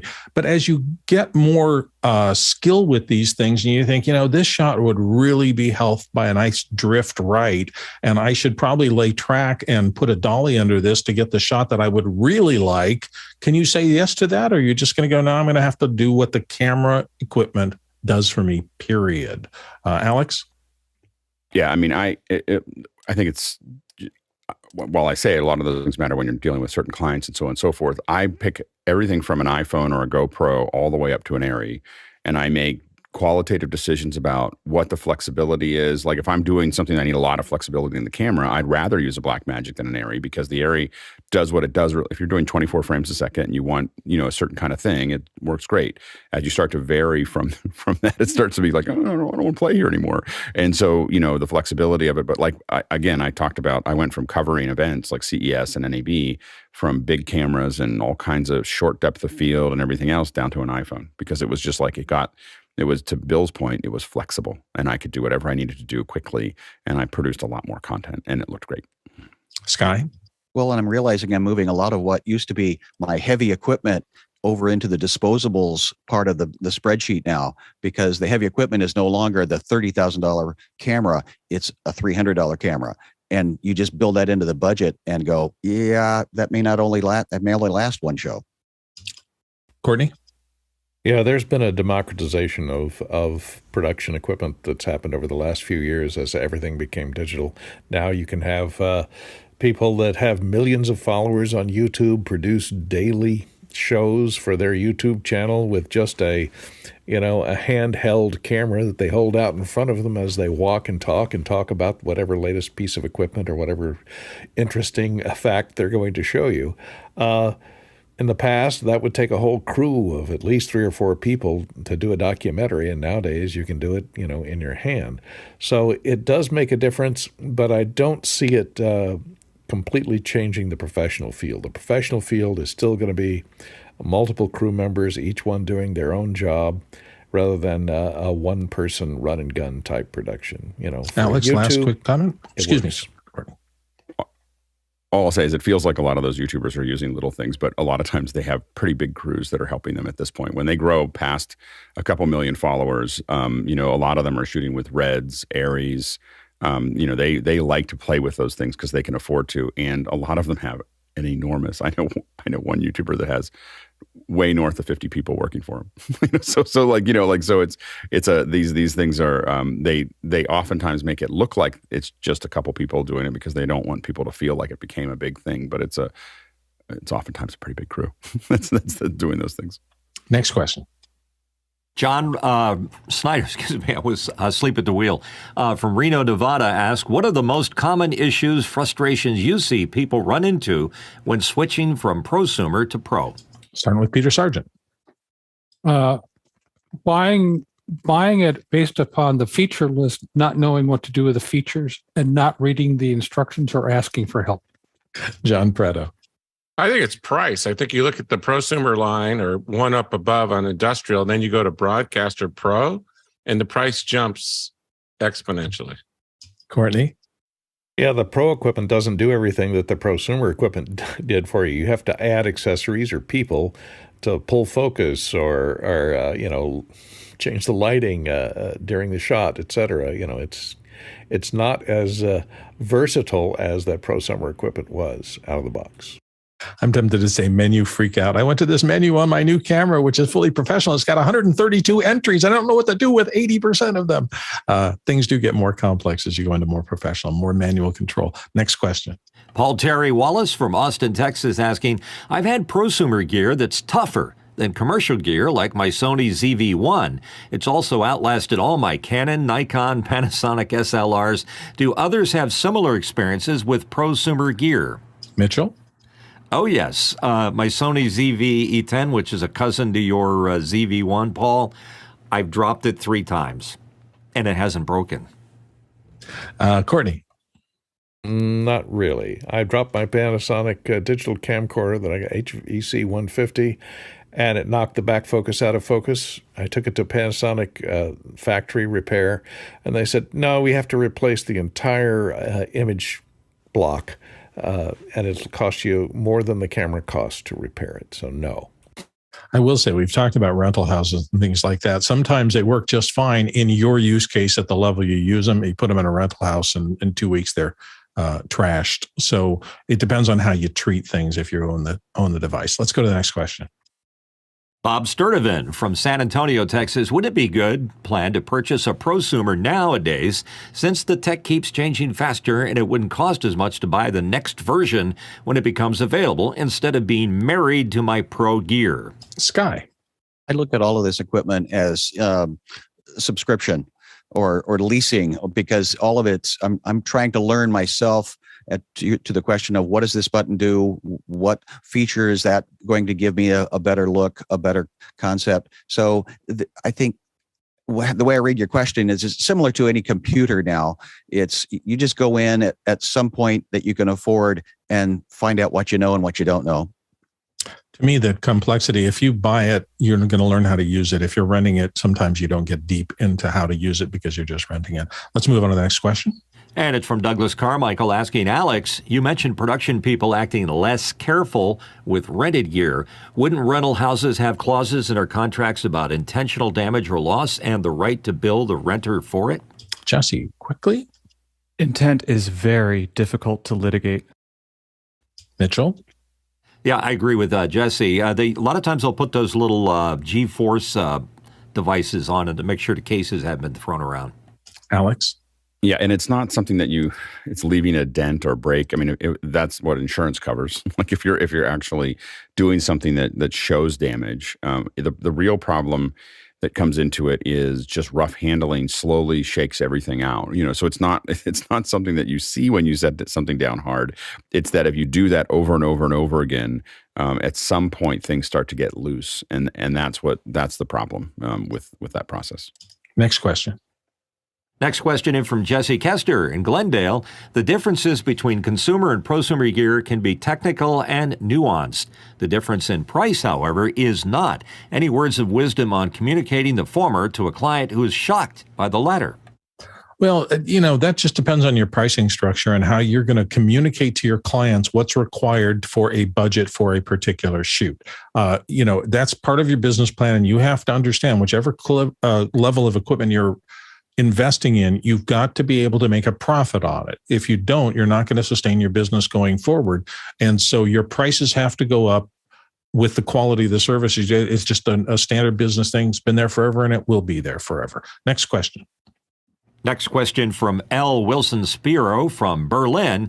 Apple tries to make some pro gear, 2019 Mac Pro, M1, M2 Studio, but doesn't seem to care about problems they cause pro users. T2 chip, USB 2.0, audio interrupt debacle, orange dot madness. Why do you think this is? Think it will change? Why or why not? Got a lot of people who want to weigh in on this, and we are pretty much at the top of the hour now, so let's do it as quickly as we can. Nigel, you'll start. Yeah, pro in this case is a branding and not a philosophy thought. Mitchell? I agree 100% with what Nigel just said. Courtney? Yeah, Apple throws around superlatives for marketing purposes only. It has nothing to do with the quality of the product. Yeah, and I'll just add that things like the orange dot have other purposes. I know it drives all of us who shoot and use this as a camera and want a clean aperture, drives us crazy, but there's another reason they're doing it. And so sometimes those reasons trump the smart reasons. Let's move on to the next question. And it's from Douglas Carmichael asking, open source operating systems like Linux and free OpenBSD have disrupted the IT industry with pro-level networking capability on generic white box hardware. Have you ever implemented those OSes in your pro-level network infrastructure? To me, I've always been a little wary. I don't have friends who program in Linux, and I don't have the ability to tap into that community. So I always am a little bit hesitant because of my lack of skill set. I would probably be more interested in those things if I had those skills. Courtney, your thoughts? In the professional industry, you look at, Pixar, Disney, a lot of the professional 3D animations, a lot of them, almost all of them are running on Linux boxes. Or a whole lot of them are. So, yeah, you do see it a lot around. Peter? I think the thing to remember is all the Linuxes, all the major brands of Linux out there, they're out there. you have the option of buying a support contract. As somebody used to run data centers for a living for commercial customers, we bought a support contract, and therefore it's no different than Windows or Mac OS from that perspective. It's there. It is professionally supported. Okay, next question. Jesse Mills, San Francisco Bay Area. Control detail and user interfaces differ between these tiers of equipment. It's easier to train people on prosumer gear. So what do folks think about externalized custom controls for higher tier equipment, which would make it more trainable and accessible? Alex. Yeah, we do that a lot. I mean, we definitely look at who's going to use it and how they're going to use it. So like handing someone a Grass Valley switcher doesn't help unless they've spent 10 years on a Grass Valley switcher. So you do want to look at what the ramp time is and what is needed for that mission. Mitchell. All Sony menus are garbage. Except for the new FR7, the little interface now for the FR7. When we saw it there, it looked really great. But I was like, wow, that's really good for a Sony Swim. But otherwise, I agree. Courtney. Yeah, consumer products have more consumer-oriented user interfaces. Professional products have less easy-to-use interfaces. So you'll find that throughout the industry. Yeah, and the number of people who are going to work on things like customized interface is in part determined by the number of units that are out there and how popular they are. And you can come up with some custom stuff. The question is, does the market care? Will you work on it for a while, for a few years, and then it just goes away and all your time is gone because the equipment is gone? This has been a fascinating discussion. Thank you all, one and all. The panelists have done an amazing job today. Our producers, as always, has done a fabulous job of putting these questions in.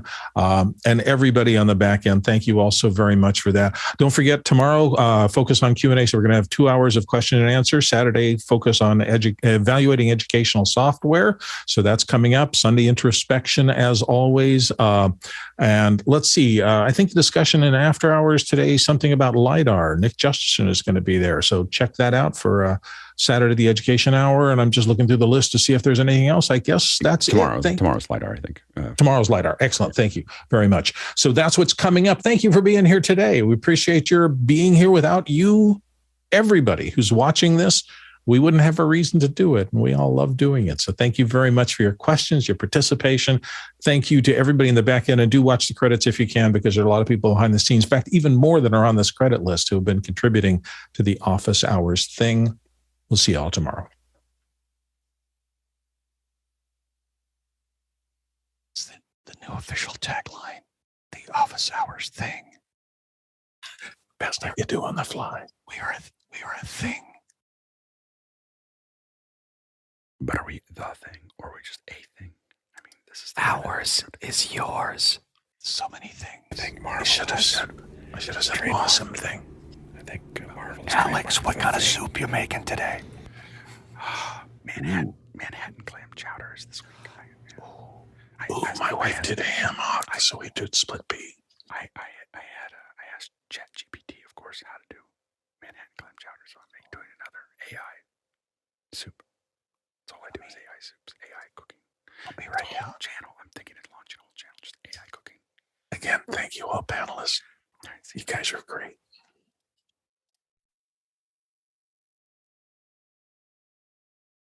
Oh, got 11 Jesse's final card.